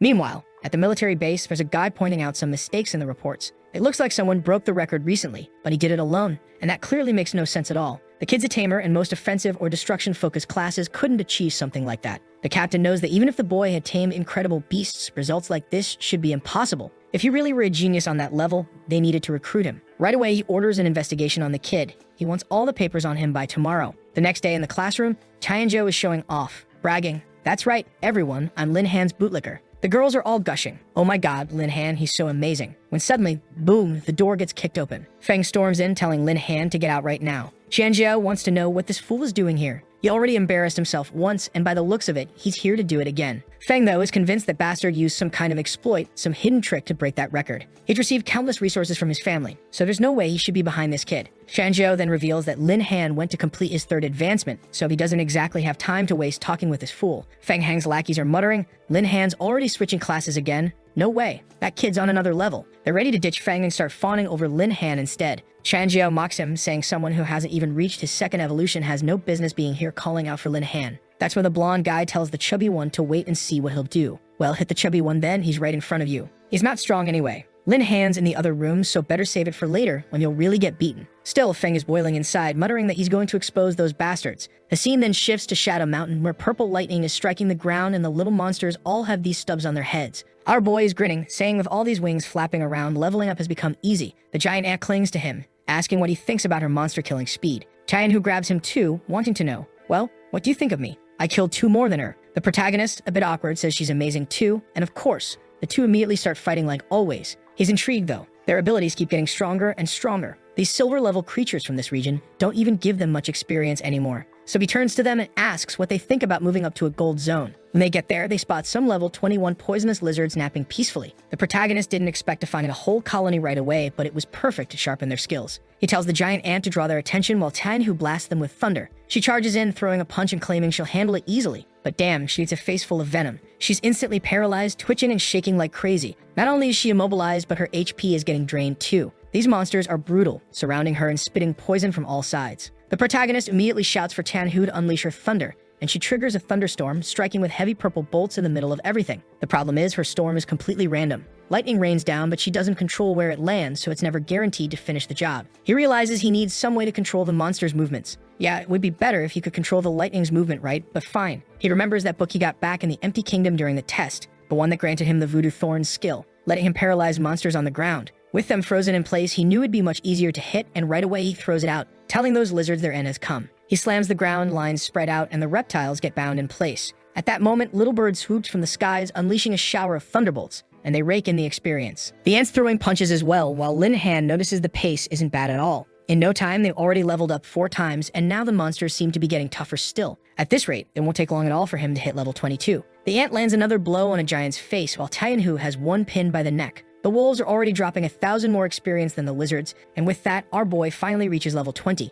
which means, yeah, he's got to switch classes again, most likely welcoming another powerhouse. He knew there was no reason to keep farming, so he heads straight to complete the third-class mission. Standing before the crystal in the hall, he can't believe he's back again this quickly. He approaches, hoping it won't be another 5-star mission, since the last one dragged on forever, but surprising absolutely no one. It's announced outside that yet another 5-star mission has been activated. The secretary's only thought is, must be that weirdo Lin Han again. How on earth is this level-obsessed freak climbing so fast? The protagonist, however, seeing the mission, asks if they're just trying to get him killed. National Ship's Breath, a 5-star quest. You have to enter a ghost ship, wipe out every creature inside, and gather 2 materials. A scene shifts, and he's standing before the sea. His plan was to switch classes, go home, and rest. Instead, something much harder landed in his lap. But his 2 beauties appear, saying, "Master, don't be afraid. We'll make sure everything gets done." He replies that he believes them while checking the time and noticing it's nearly there. At exactly 7, the ghost ship rises. Lin Han's heard plenty about this place. It's a famous dungeon that draws a crowd. Problem is, most people need to be a high level to even try it, since the monsters inside are insanely strong,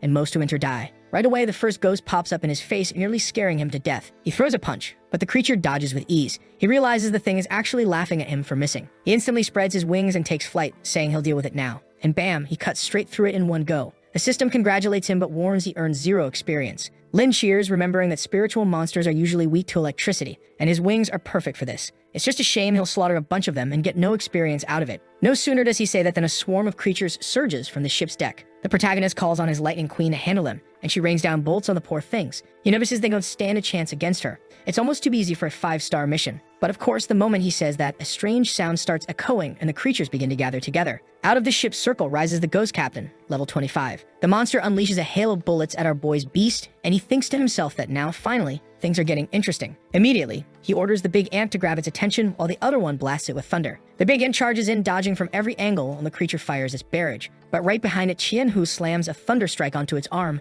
forcing it to drop the gun. At the same time the weapon falls, a little ant lands a blow to its stomach, and the 2 of them cheer. Seems like they're finally starting to get along. The protagonist thinks it's a miracle. They're not competing so much this time and tells them to finish it quickly. The bird swoops overhead while the ant punches the stomach again. The other one raises her arms, conjuring another storm, and the whole ship lights up. The protagonist bolts, running for his life. He's not staying in that chaos. From afar, he once again earns 0 experience, grumbling that this thing is way too rigged. The 2 burls just wave at him like it's all done. And honestly, now he really looks more like a beast tamer, doesn't he? Doesn't do a single thing, just watches them handle everything. Still, he celebrates that at least they finally started to get along. Not for long though, soon another one will join the party, and that harmony will vanish. Now that the ship's cleared, it's time to hunt for materials. This guy's a grinder, seriously. Doesn't stop for a second. What's he farming 48 hours straight? They're already in the red flame forest. There's a strange flower stuck in a tree. Apparently, our protagonist is using some sort of 7th sense to find it. How the hell is he even noticing that? He celebrates, saying he didn't expect to find the material this easily. The bird suggests she would just fly in, grab the flower, and be gone before the lizards even wake up.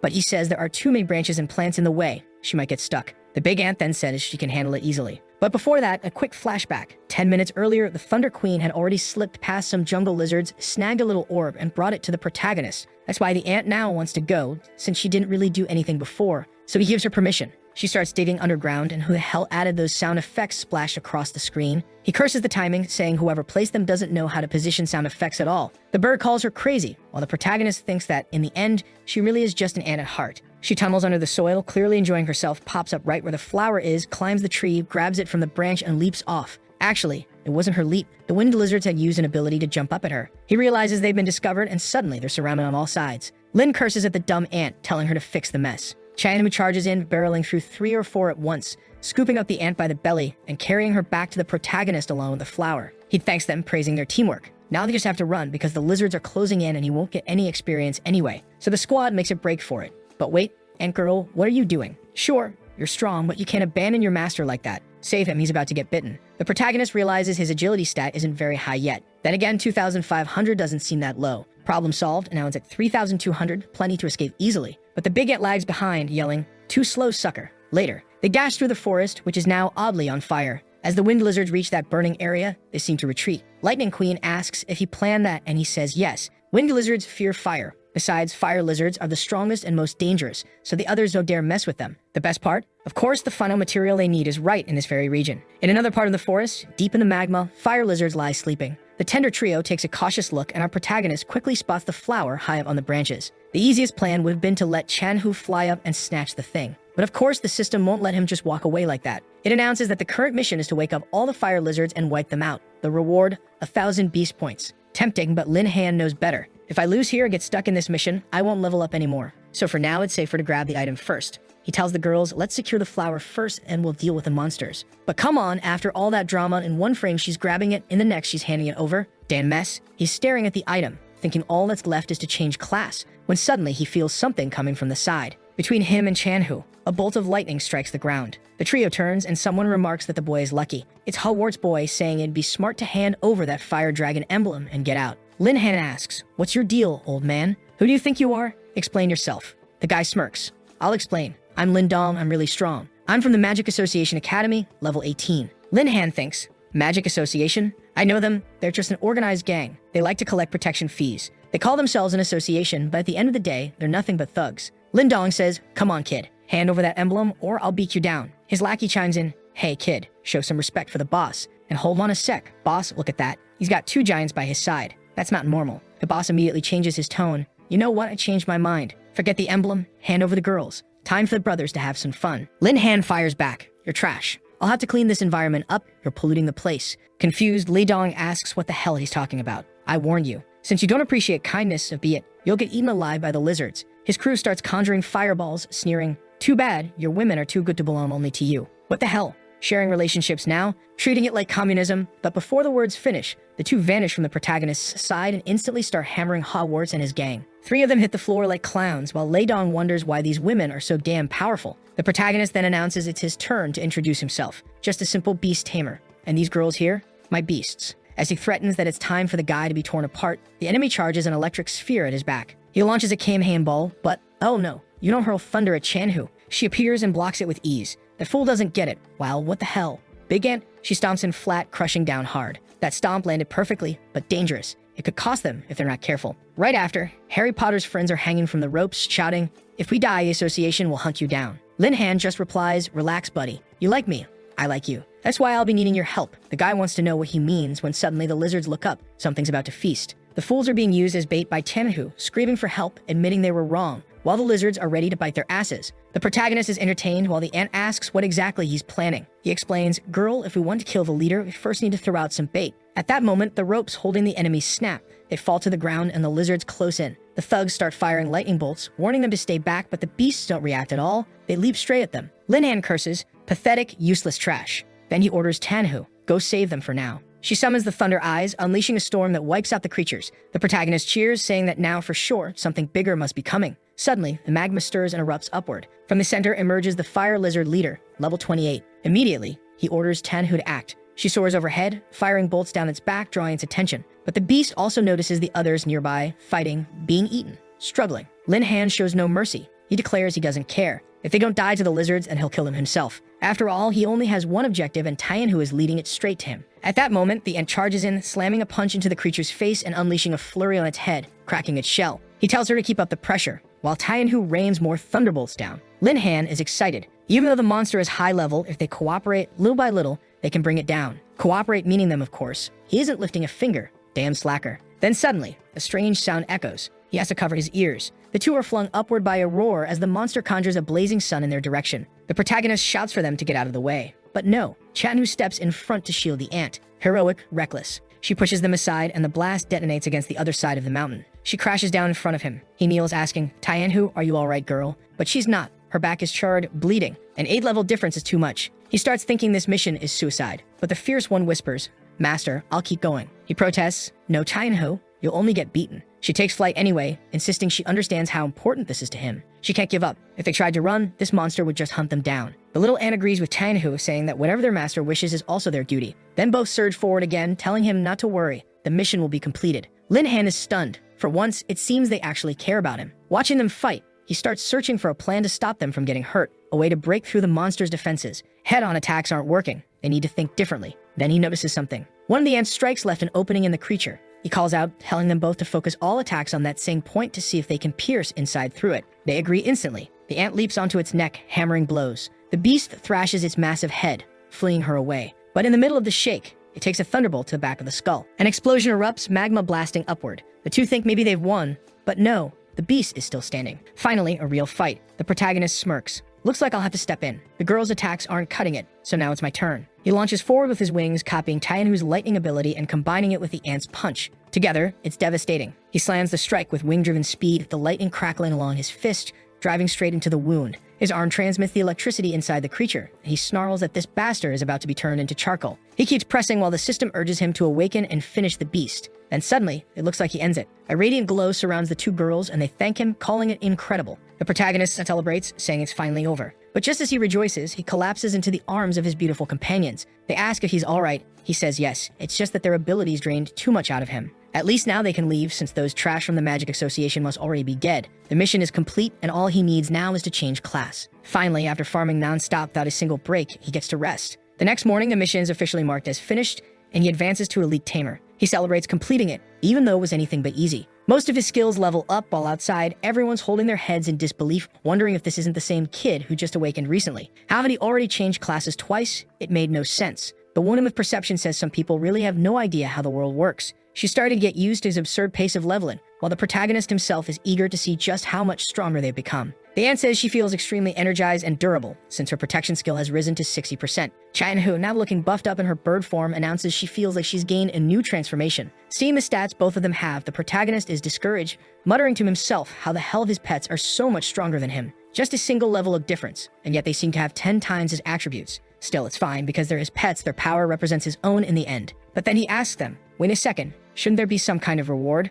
What abilities did he unlock this time, and which one should he pick? Once again, the option of fusion appears, the ability to merge with one of his beasts. There's also telepathy for communication and defensive perception, which allows him to hide perfectly when unseen by the enemy. The two immediately ask which ability he'll choose, both begging him to take fusion. Becoming one with their master would be wonderful. Lin Han thinks about it. Fusion must be far stronger than simply activating a single ability. If he had chosen it earlier, he wouldn't have been humiliated by that master. So this time he decides to go with the simplest but most powerful choice and picks fusion. Now he's excited to test it out. Right away, a new mission appears and everyone gathers to see it. And this is exactly the kind of mission we like, showing just how talented the author was feeling that day. Not only would he be able to tame a third creature, but he'd also earn 1,500 points. The ant, on the other hand, sighs, Master, you never stop recruiting these huge beasts, so don't you ever get tired? Why can't you be satisfied with me? He moves to comfort her, but it isn't him. Chien-Hu steps in, assuring her that their master will keep recruiting new beasts, but he won't abandon any of them. She asks if that isn't true, and he, trembling all over, insists of course it is. His priority is to keep leveling up since something important is coming soon. The two have no idea what he means, but the scene shifts to a few days after the academy entrance exam. On stage stands Saikon. The protagonist had almost forgotten about that lunatic. Saikon declares this is a great day for all students aspiring to be the very best in the school. The protagonist thinks to himself, I've been farming for 3 days straight. I almost forgot this event was even happening. Good thing I remembered, otherwise big sis. Yeah, I even forgot about her. Wool have broken me in half. Obviously, he's thinking about the big massive one. Suddenly, he hears voices inside his beast space, his storage dimension, where the two girls are shouting frantically. To avoid drawing attention, he's keeping them sealed in there. It was a hassle putting them inside that space, which works kind of like an item shop. At that moment, Saikon announces that all the universities who came to watch deserve a warm welcome. Now things are tricky. The protagonist has to guess which university he'll end up joining. Up front, there are two guys who don't look very important, though the one in the middle seems to be glowing a little, farming some aura. The protagonist notes that those two represent the strongest universities in the Empire. Chien-Jiao agrees, saying it's unusual for all of them to show up here. Something special must be happening this year. He asks if our boy doesn't want to join one of those top academies, but Lin Han says he's more curious about which school that other man represents, the soldier with the huge hat waving to the students. The headmaster announces that the man is the director of the military academy. Chien-Jiao immediately comments that if the guy runs the military, he definitely has more influence than the other schools. He bumps into Lin Han, pressing him to reveal his current level and which beasts he's contracted. Chien-Jiao himself has already reached level 15, starting to look like a real threat. The protagonist is about to say, not bad, you're leveling up, but then of course, who else but the only real villain in this story shows up. That blonde bastard sneers that trash like them will never enter Chien-Jiao. They're not strong enough and should stop dreaming now. The big guy fumes, telling the bastard to come at him if he's so tough. They'll settle it with an honest fight. He also shouts at Feng to hand over the 100,000 he bet and never paid. The blonde looks uneasy, remembering he lost that bet, but then points at Lin Han, telling him not to think they're rivals because he's far above him. The protagonist just stares back, saying it's a shame, but today he's going to disappoint him. Soon after, the exam begins, consisting of level tests and practical trials. Lin Han wonders aloud if the level test is just checking their levels. The instructor reassures them, don't panic everyone. This part won't decide your final grade. You'll still get a chance in the practical exam. And then he adds, obviously, you fools, the second exam is meant to test teamwork and compatibility. The top 3 teams will earn special items to help them evolve and gain priority in the selections. On top of that, universities can pick any student they like even if they scored poorly. Because, sometimes a good kid ends up stuck in a weak team. The exam officially kicks off and the crowd cheers. Right away, everyone lines up to place their hands on the sphere. The first unlucky ones leave groaning. Damn, I'm trash. Levels 11, 10. Low results for those who barely evolved. Big Massive stands there thinking, I don't know what that boy has prepared, but he better be ready, because this will decide his future. She's seething, telling herself she doesn't care about him. He ruined her life anyway. That's when someone asks her, Miss Bai, you're not planning to protect anyone in this test, are you? Turns out it's Feng, taunting her, saying she always favors Lin Han, that loser doesn't deserve special treatment. Big snaps back, you idiot. Just take the test and get out of my sight. Filth. Maybe not exactly those words, but that's clearly what she's thinking. Feng smirks, relax, I'll humiliate Lin Han. Let me show you what it means to be chosen by the world. He slaps his hand on the sphere, gives it a squeeze, and the number 16 lights up. Everyone gasps, that's a late level. He struts away with his hand in his pocket, thinking he's glowing with power, not realizing he'll soon be starving. Butterfly Girl shows up nearby, clearly ready to outshine him. She approaches Lin Han, sneering, see, fool. I'm the big shot here. You better understand, you'll never catch up to me. Lin Han just laughs, replying that unfortunately, the guy's already part of the past. Butterfly Girl, Ling Chu, places her hand on the sphere, and it lights up with 17. The crowd is stunned. Things are starting to get way out of the ordinary. Students weren't supposed to level up this fast. Still, the big guy isn't doing so badly, right? If that super talented girl is sitting at 17 and he's at 15, give him some credit. Turns out eating Big Macs has its perks. Stakong is telling the others, listen up, this girl's the real deal. She's one of the most talented in the school. The guys are already whispering, Dan, maybe we should invite her to the university. Another replies, yeah, maybe. She really does look impressive. But then the soldier cuts in, sir, I heard you had a beast tamer named Lin Han. Where's the prodigy?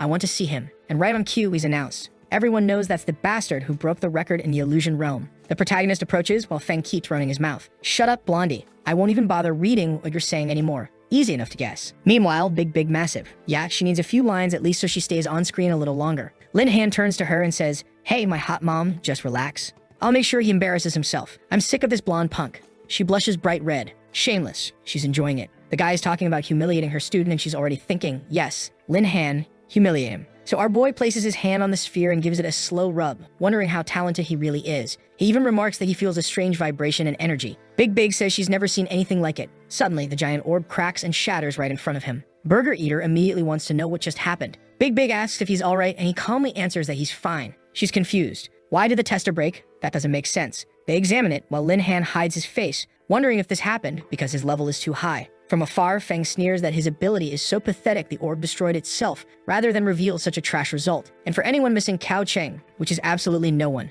here comes another teacher determined to ruin Lin Han's life. The man claims Lin Han not only failed the test, but also destroyed their only tester. Shameless. Wait, is that actually Cao Cheng? Hold on, no, it's his twin brother, Cao Shang. The guy shows up with his red-dyed hair dripping with fake swagger. The protagonist thinks, the teacher said he'd been expelled, so why is this bastard still here? Does he have someone backing him? Big clears it up. That's Cao Shang, Cao Chong's twin brother. He's one of the supervisors for this exam. Obviously, he isn't going to be your fan after what happened with his brother. Cao Shang steps forward announcing, Director, this Lin Han broke the equipment. He ruined the test for everyone. I suggest he be disqualified. The protagonist finally loses his patience. He argues that none of it makes sense. Just because Xiang is angry over his brother doesn't mean he should be sabotaging his score. But Xiang ignores him completely, dismissing him as nothing more than worthless beast tamer trash. Among the universities, there's a woman Lin wishes the author would actually show. But instead, we're stuck looking at the fat guy in a tiny tie and another official, both nodding along. They argue that if the boy is just a tamer, why waste time? He ruined everything by breaking the device, so abandoning his test result would be fair. Suddenly, Saikong steps in front of Lin Han and says, Lin Han, these two represent top universities. I have to take their words into consideration. Instantly, Xiang and Feng celebrate. They finally managed to damage Lin Han's future. The protagonist asks if a person's strength shouldn't be judged by their combat power. The army officer agrees, sitting in the most uncomfortable, cross-legged pose you can imagine. He explains that the level test is just to measure effort. What truly matters is compatibility. He finds it ridiculous that the talent scouts here are focused on the wrong thing. Everyone respects the army man, so at first they're a little embarrassed. But then they admit he's right. It really does make sense. He turns a sharp look on the director, asking if they can continue as planned. Saikong thanks him for giving Lin Han a chance. Of course, it just means our boy now owes this guy a favor. Lin Han thinks the Academy's director Yi is actually pretty cool. Big comments, he's always been impartial. I can't believe he stepped in to help you, Lin Han. This is a wonderful opportunity. Go on, shine. Feng, however, still can't accept being humiliated. Every time he insists this opportunity won't change anything. Lin Han embarrassed himself now, and he'll keep embarrassing himself later. The protagonist fires back, kid. You think you're all that? Keep acting this way and maybe I'll end up killing you in the middle of the fight. Throwing death threats in public, bold move. He turns away, declaring they'll meet on the battlefield. Psychom announces the next test will begin, and not only that, it'll be broadcast live across the nation. Directors from other schools will be watching, so they'd better be ready. Burger King, Big Mac King leans over. What do you say, protagonist? Want to team up? I'll carry you. Our boy agrees, since they need to form teams anyway. Might as well. But then a timid girl in a short skirt steps forward. Lin Han, I'm Su Ting from Class 3. Could I join your team? The big guy blurts out, damn man, being on your team, that's badass. Even the hot girls want to join us. The protagonist, though, doesn't want to gather too many people. After all, he already has 2 women sealed inside him. Why add more? So he tells her, sorry, Su Ting, but my team's full. Find another group. I'm sure there are better ones than ours. Cold rejection, and a bit harsh too. But the big guy shows some wisdom. You idiot, what fun is monster hunting without a girl around? Besides, we need 3 people. They'll be way better with her. Su Ting doesn't give up. She shakes her head firmly. No, there's no one as amazing as you, Lin Han. I know my only chance of winning is by being with you. Please, take me with you. I'm just a level 15 elite knight, but I swear, I won't hold you back. The protagonist is intrigued. At least she seems sincere, and most importantly, not the type to stab him in the back. Chan Jiao teases. So, bastard, you gonna take her? Cause I want a beauty in my team. Lin Han hesitates, but after more prodding, he finally agrees. Su Ting lights up with joy.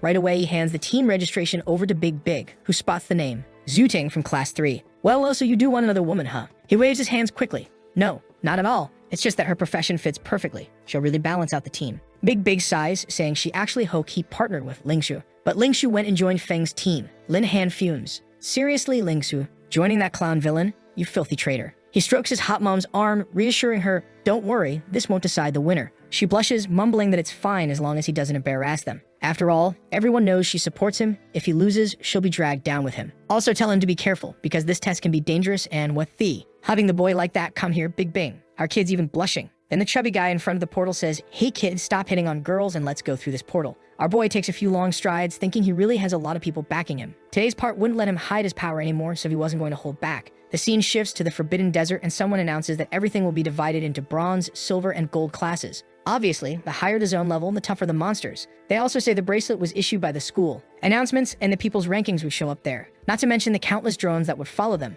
And they tell everyone to charge in. Right away, Fang is advancing alone while Ling Su looks starving. He celebrates, saying this isn't hard at all. 3 lizards rush toward the poor girl and she snaps her fingers, freezes everything. Wow, you're cold, girl. What the? They turned into stalactites and exploded from the inside. Outside, everyone's watching on the little screens and Fang and Ling Su are at the top of the rankings. Everybody's impressed. The headmaster from another school already says it's no wonder everyone wanted to recruit the 2. While the boy only wants 1 chance, Lin Han is down at the bottom 0. Giving that kid a shot didn't seem worth it. Kaoxiang agrees, saying they're the only ones who didn't score a point. They're really going to embarrass the school. Meanwhile, Big is sure the boy must have some other plan. The scene then changes to a danger warning. The tender trio had wandered into a region they shouldn't. A drone flies by and warns them to be careful. They were entering a zone with creatures from level 10 to 20. Big Mac goes, what's up, Lin Han? Bro, we're going into the silver zone, are you crazy? The protagonist thinks the poor fools don't even know he's been farming the silver zones. But then a message pops up on his bracelet from Feng, telling him to stop embarrassing himself and get out of there. Our boy just thinks the guy is such a child. Everyone's pissed at the fool, saying there's no way they'll lose to him. When suddenly, a system message pops up for our guy saying he had to hunt 10 gold level beasts. The reward would be 1,000 beast points, which would definitely help him evolve his monstruba.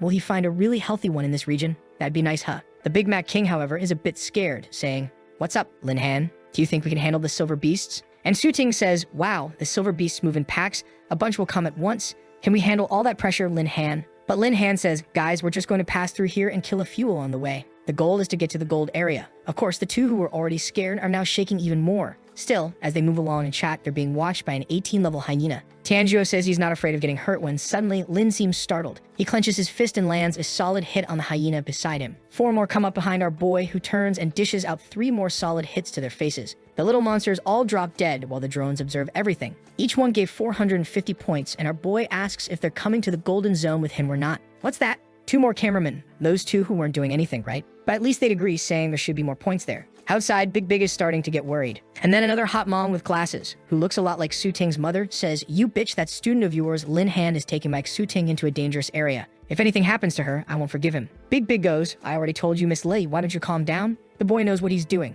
But right behind her, Kaoxiang says, it's a shame this kid is going to die like that. Worse that he dragged his friends to the same fate. Big asks where his ethics are humiliating a student like that as a teacher. He answers that he's not humiliating him. He's worried about the friends who are being led to death. The university people agree, saying it's actually nice to see such a caring guy. Then suddenly, one of them changes expression, wanting to know why Lin's points suddenly went up out of nowhere. I thought he'd stopped at the top of the ranking. No, he gained 450, right? For killing the first hyena. The military guy notices he seems to be starting to react, and the points keep rising. Right then, Big tells the guy in the corner, show the camera, I want to know what's happening. On the little screen, you can see the big ant tearing a wolf apart on the ground, while Tandu summons a thunderstorm. Now teacher Lin's all smitten, wanting to know if those are the boy's beasts. The university guys immediately look interested, and the one on the right says, well, the boy's beasts aren't that bad. Maybe that's the trump card that made him so confident. Kalexian keeps saying that strength won't do him any good.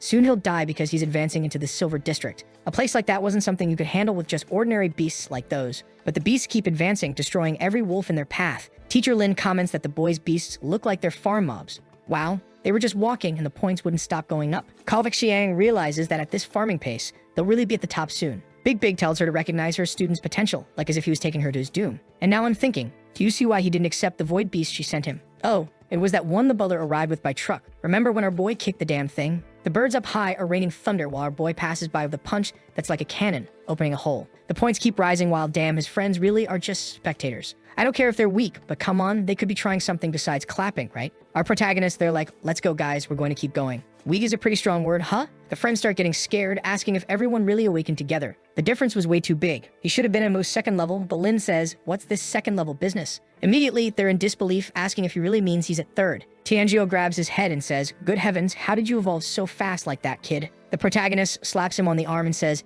take your fat hand off, relax. Besides, this silver zone isn't enough. Let's keep moving. Outside, Lai realizes they really were heading into the gold zone. Even Big is scared now, wondering if the boy can really handle it. Meanwhile, Kalexian comes again with his usual talk, saying the boy thinks that killing some beasts in this area makes him invincible. Big inside feels insecure, but on the outside she's praising our boy, saying he should take note of how easily he's handling these silver beasts. Instead of being sarcastic, she should trust the students she has. Kalexian's thinking, you bastard Lin Han. If it weren't for you, my brother wouldn't have gone to jail. Today, I'm going to get rid of you no matter what. At the edge between the silver and bronze zones, Feng's there. Our score is probably above everyone already, guys.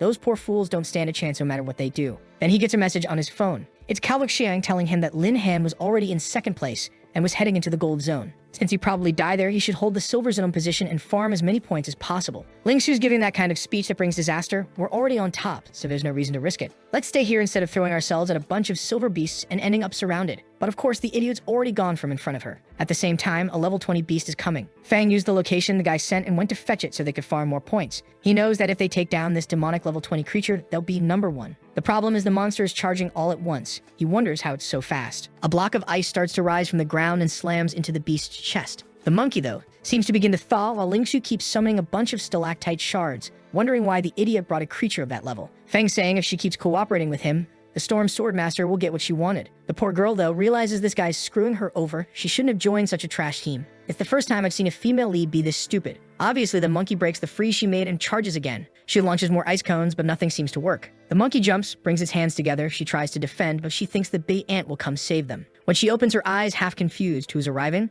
Lin Han with his crew saying, hey everyone, how'd you get here? The monkey falls to the ground and starts getting torn apart while Tian who rains down thunder. Seconds later, the creature's dead on the ground. Ling Xu can't understand how a level 20 monster was killed almost instantly, while the protagonist asks who gave them the guts to challenge a monster so far above their level. Feng just stands there, not even looking over. He doesn't want to look like a fool. Seeing that, our boy thinks if he'd known it was that guy, he shouldn't have acted. He could let him die. Feng, however, goes into the blood, plunges his hands in, grabs our boy by the collar, and asks who let him help. He clearly came over to steal the prey. He even puts his hand in the blood to deliberately stain his clothes. Ling Xu tells him to stop being an idiot. If Lin hadn't saved him, they probably would have gotten beaten, yes. She slaps his hand away, telling her to stop brown-nosing him too. Clearly, that bastard was there to steal his points and mess with both their ranks. But she gets back with a slap right in the face. Take that slap. He asks if the bitch really dares hit him. She snaps back, asking why she wouldn't. Dan. She says she only agreed to help him because his family promised an exclusive level 20 piece of equipment. She thinks he doesn't even deserve to be cursed by her. Wow, humiliated, huh? That idiot Fang wants to speak up, but the protagonist already slipping away, saying their little show is entertaining, but he's got no time, so he's going back to his friends. Fang celebrates, saying the kid can be as arrogant as he likes. But the moment he steps into the golden area with that little present on his shirt, it'll be the end of the boy. Ah, the monkey's blood will probably attract another monkey, right? And right there at the entrance to the gold zone, our boy left the two of them, which he shouldn't have done, right? Those poor fools were going to get slaughtered. As soon as they see Lin, they grin, and the chubby guy cheers, hey kid, I thought I'd never get to eat a Big Mac again. He grabs his leg, all happy when suddenly a level 28 nether wolf appears. Geez, the levels here are seriously high. So far I've been against the villains, but now I have to agree with the teacher who said he's taking everyone into a risky place. It's true, he threw a punch and the creature exploded into the tree, fine, but still, it's pretty dangerous. At least his mission is to kill 10 of those, so maybe it'll be okay. Sure enough, in the next second the pack shows up in front of them. Lin Han, though, is celebrating. They killed so many monsters in the Silver Zone that the two of his beasts evolved like crazy. Sokka, the big ant, and Tianhu say it's time for them to level up again. Both move forward easily, wiping out most of the pack while the experience keeps rising. Anne and Thunder Gal are already at level 26. And hey, I'm kinda scared he might get a wolf pet that's a little furry, and then people will go nuts. That's weird. Seconds later, all the monsters are dead. He gains the 1,000 points plus a level up boost. He spends the 1,400 attribute points to raise all his strength, when suddenly the little ant runs over and throws herself onto his chest. She's stuck there, sort of licking the blood, saying it was delicious and she doesn't want to get off the master. The protagonist a bit confused while Tianyu tells the little ant to stop hugging him. Both of them are a little flushed and the friends find it kind of weird. Yeah, it wasn't the sort of beast taming they expected. Then the protagonist tosses 2 nether wolves at his friend's feet and says that since they came with him, they can kill those to earn a few points. The two, however, are more interested in the experience. Tianzhuo decides to check their rank, and of course they're in first with 7,200. Wait, isn't that kind of low? I thought it would be like 20,000 against those 4,000. Still, they know this must be catching everyone's attention out there. And obviously now the guys are starting to compete over who's going to have Lin Han. The chubby guy says, I'm taking this kid Lin Han. Meanwhile, the bangs guy says, stop being an idiot, fatso. You don't have any beast hammers. He'll absolutely be better off at our university. They're arguing back and forth while Saikong is stunned, wondering if this kid really is one of their students. Normally, a prodigy like this would only show up in elite schools. Even Big Big is impressed that her boy is actually this promising. Damn, the university guys are thinking of starting a fight over who gets Lin Han. But then someone tells them to stop now if they don't want to get beaten up. It's Yi from the military warning them they're forgetting the most important thing of all. The guys are already thinking, oh snap, the director wants Lin Han. We're screwed. No matter how fierce our schools are, you can't compete with the military academy. But the guy's actually decent and says, and the most important thing is which academy Lin Han wants to join. He gets to choose. So you better shut up and wait for his decision after he finishes the test. The two fools just agree there. Meanwhile, the director, strangely emotional and even tearing up, says he never expected to be admired by the military people one day. Big Big's just thinking how amazing he is, while Kalak Shan can't understand it. How did that damn Lin Han get so strong? As far as he knew, the kid used to be trash. For him, the best option was for Feng Yang to find that kid and kill him. Right at that moment, inside the test, Feng has just discovered the protagonist is at the top of the rankings. Obviously, he can't accept that and wants to kill the kid. He says, hey Lingshu, you idiot, let's hurry and get first place. Lin Han passed. She just laughs, saying he dreams too big. Someone like him thinking he can get first. Feng points at her and asks what she means by that. Doesn't she still want to win the weapon?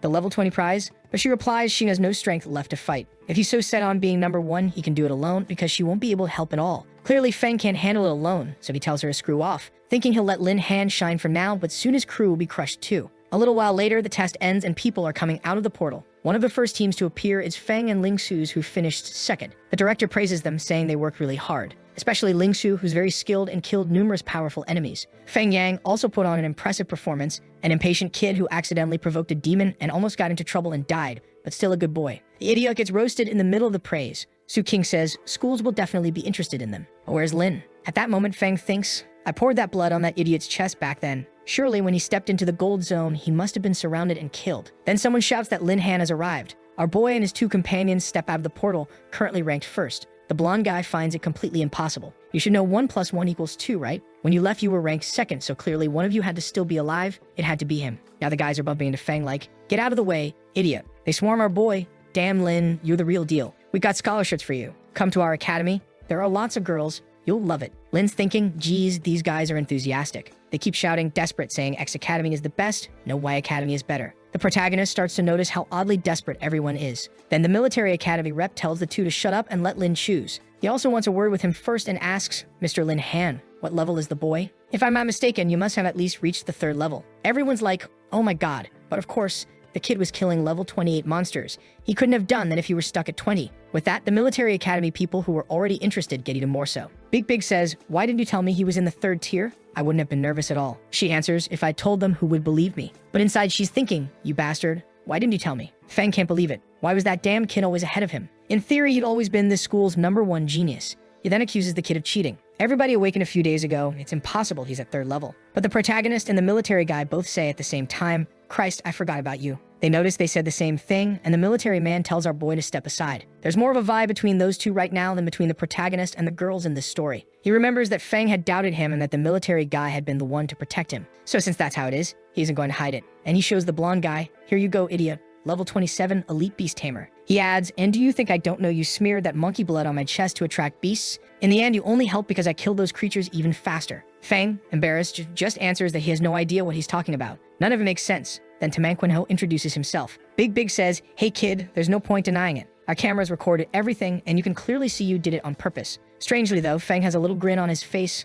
I found that suspicious, and Lin obviously notices something's off. Feng says, Examiner Ko, why don't you show the monitor so we can check the cameras? I thought it was going to be some fourth dimension plot twist where they'd suddenly awaken, but no. Kao just broke the camera and said there's no footage available. Big snatches the monitor from his hand, saying she'll get the information anyway. Kao just thinks she's an idiot, as if he would leave evidence that Feng did something. Then someone tells everyone to calm down. If the problem is the surveillance cameras, he has them all recorded. It's the military guy saying he obviously needs to understand everyone's performance. That's why they planted cameras in advance to guarantee they'd see everything. He starts the projection, warning it might not serve as legal evidence, but you can clearly see Feng go to the monkey blood, pick it up off the ground, then grab the protagonist by the collar. He explains it's common knowledge that the blood of those demonic monkeys acts like a kind of hypnotic bait to attract other beasts. Feng should be grateful the person he tried to hurt wasn't one of his soldiers, because if that had happened, his family would suffer worse than death. Shikong shows up and asks, Feng Yang, did you really do something like this and stain our school's reputation? You must be eager to get expelled. But Lin Han, never one to let anyone walk away unscathed, says that dumbass Feng Yang is just a pawn. Some dumb kid like that blonde wouldn't know the effects of a hypnotic monkey. That's why Lin's sure the one behind all this is Kao Xiang. The guy's been trying to disqualify him from the start, and the broken camera was right in his hands. Kao Xiang, all twisted, says, I didn't do anything, kid. I'm just an examiner. Oh please, funny little boy. I never do something like that. And that kid Feng Yang, what a disgusting brat. I'd be ashamed to be associated with him. Of course Feng Yang isn't going to let Kao get off. He says, you bastard, don't ditch me here. I only wanted the monkey points. You were the one who sent the message telling someone to smear some of the blood on Mr. Lin Han's shirt. Immediately, Kao Xiang loses his temper and boots him in the chin, telling him to shut up. As if he would have said anything like that. The phone goes rolling out of his pocket. Big snatches it up, and geez, he's the only kid his age who doesn't have everything blocked. Aren't you afraid of what sites you visit, kid? And of course, the moment she sees the messages, she says it's confirmed. Tao Xiang had warned Feng about everything. The bastard tries to charge forward, claiming it's all false accusations and demanding she give him the phone back. But the director says he really is trash like his brother and flips him onto the ground by the back of the neck. He steps in. So you were using your influence to affect the tests the military group came to observe? You deserve a punishment worse than you can imagine. Right away, the reps from the other universities shout that there's no way they'll accept this Feng. A kid who'd stoop to corruption like that isn't worth having around. Hearing all that, the fool knows his future is over. The protagonist realizes everything became obvious when the little ant threw herself on the blood. That's when he put the pieces together. He just didn't expect manager Yi to have discovered it so early, enough to have recorded it. Really, joining the military academy would be a good move. Here comes the military rep with that vibe, and of course they step up to offer him the spot. Hey kid, you're extremely skilled. If you want to enlist with the military, talk to us and join our ranks. The protagonist thinking, geez, should I join these top dogs? Meanwhile, the other university reps are begging in the background, BTN Academy's better, come to ours.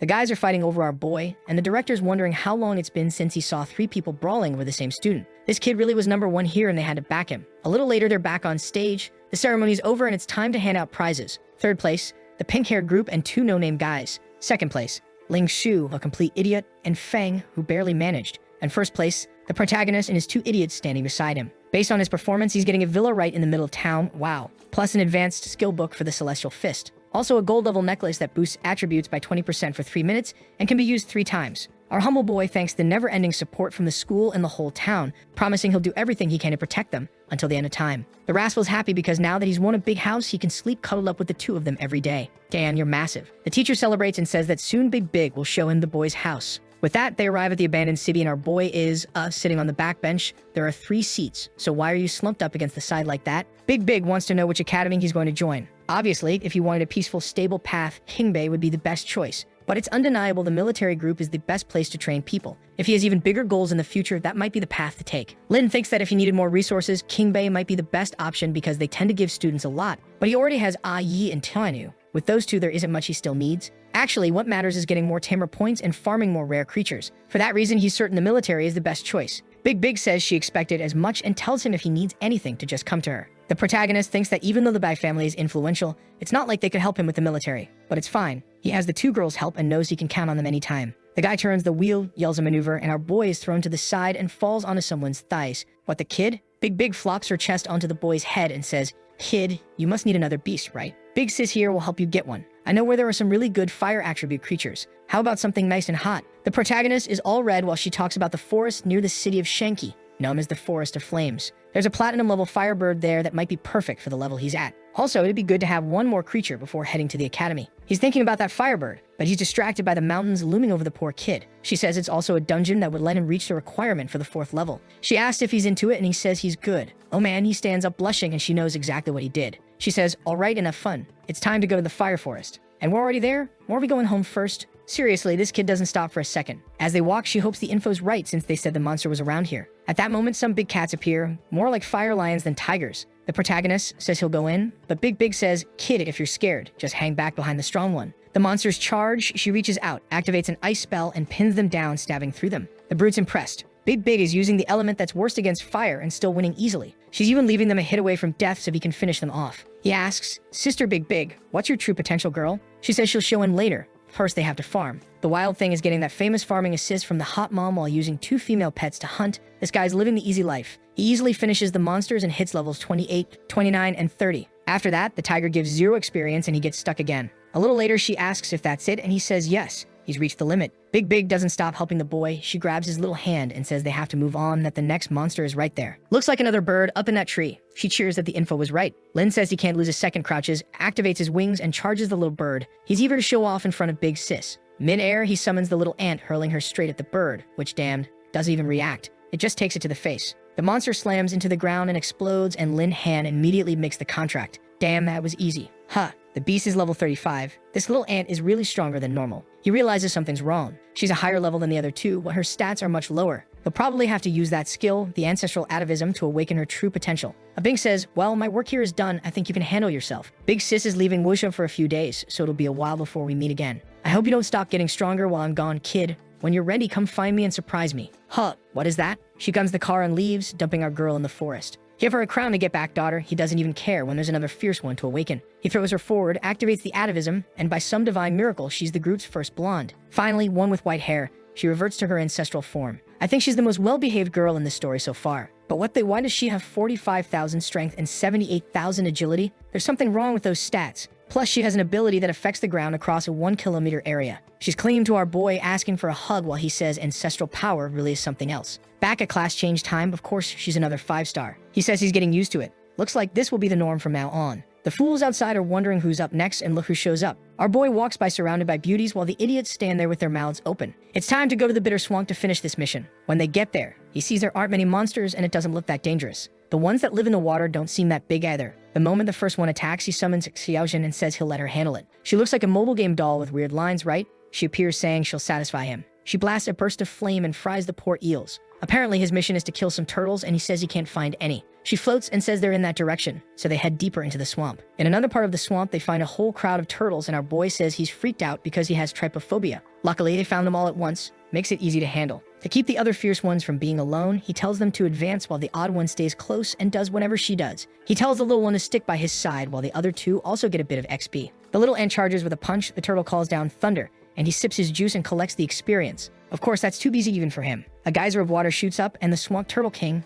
level 49, appears. The creature uses a secret skill called 15 pixels. Suddenly, our boy is all pixelated. What happened? He's desperate. Somebody render this kid. Lin knows anyone else would run from a level 49 creature, but he's not alone. He's got the system, attribute points, and the 3 fierce girls beside him. He sends the little one flying, activates his wings, calls the ant and the thunder gal, and Yi lands the first punch dead on. Thunder strikes from above, and in the same instant the other hits, they even summon the little boss. Poor thing, he's just getting pummeled. The little guy showed up to reduce the pixelation and already got singed. The protagonist is impressed he was still moving after taking a full power combo from both of them. But then another beast rises from the water, devours him, and causes our boy to fail the mission. At least the mission updates from defeat the Turtle King to defeat the water python, and now it'll give 2,000 points instead. Our boy decides it's time to test it out and activates the fusion. Dan, he's going to merge the little ant, Tianhu, the thunder one, and the hot one. I'm even a little scared of what's going to come out. Oh no, what the? A fierce armor appears. I thought something mega powerful and crazy would show up, like a Megazord. Artist, why you do this to me out of nowhere, Megazord?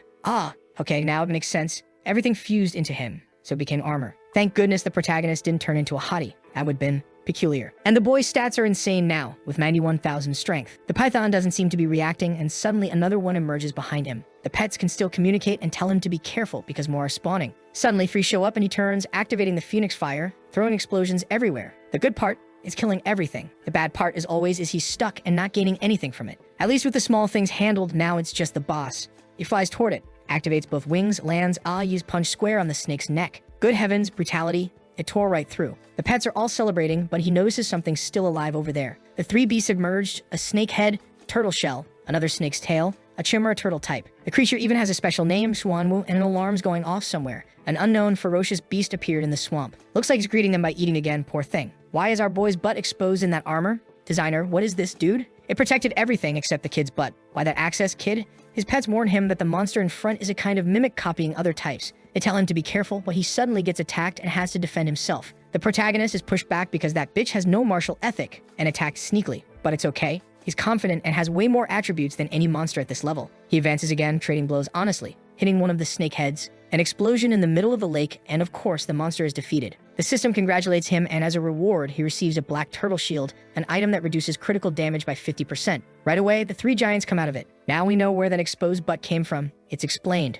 The only downside is Lin is exhausted from all that energy use, and the three come to help him. Geez, rough life. They tell him never to do that fusion again because it's too dangerous. He's worn out. At least with this, he's already in the mission hall, finishing the class change. Since his class is tamer, he always receives skills that help him survive, letting the beasts fight for him. This time he gets invisibility for 2 minutes and teleport up to 10 meters. As always, there are system-granted skills too. Now, the top one became a shared vision skill with the beast for 1 hour, plus telepathy to communicate and a perception shield so enemies can't notice his presence. Damn, he took the perception shield? I think I'd pick the shared vision instead, maybe the really telepathy. What for? The beasts are already always with him. The skill is successfully implanted, and now that I look, his stats outside of the fusion are low. The kid's still starving, only 6,800 strength. He's been hoarding skill books, and now it's time to join the military academy. The moment's come, they teleport over. For now, he's only keeping the little ant on his shoulder since the others draw too much attention. As soon as he arrives, the chubby guy's already there. Bro, let's go eat some Big Macs. Our kid, hey, what's up? Squad, what are you all doing? The chubby guy goes, oh, you came to this academy?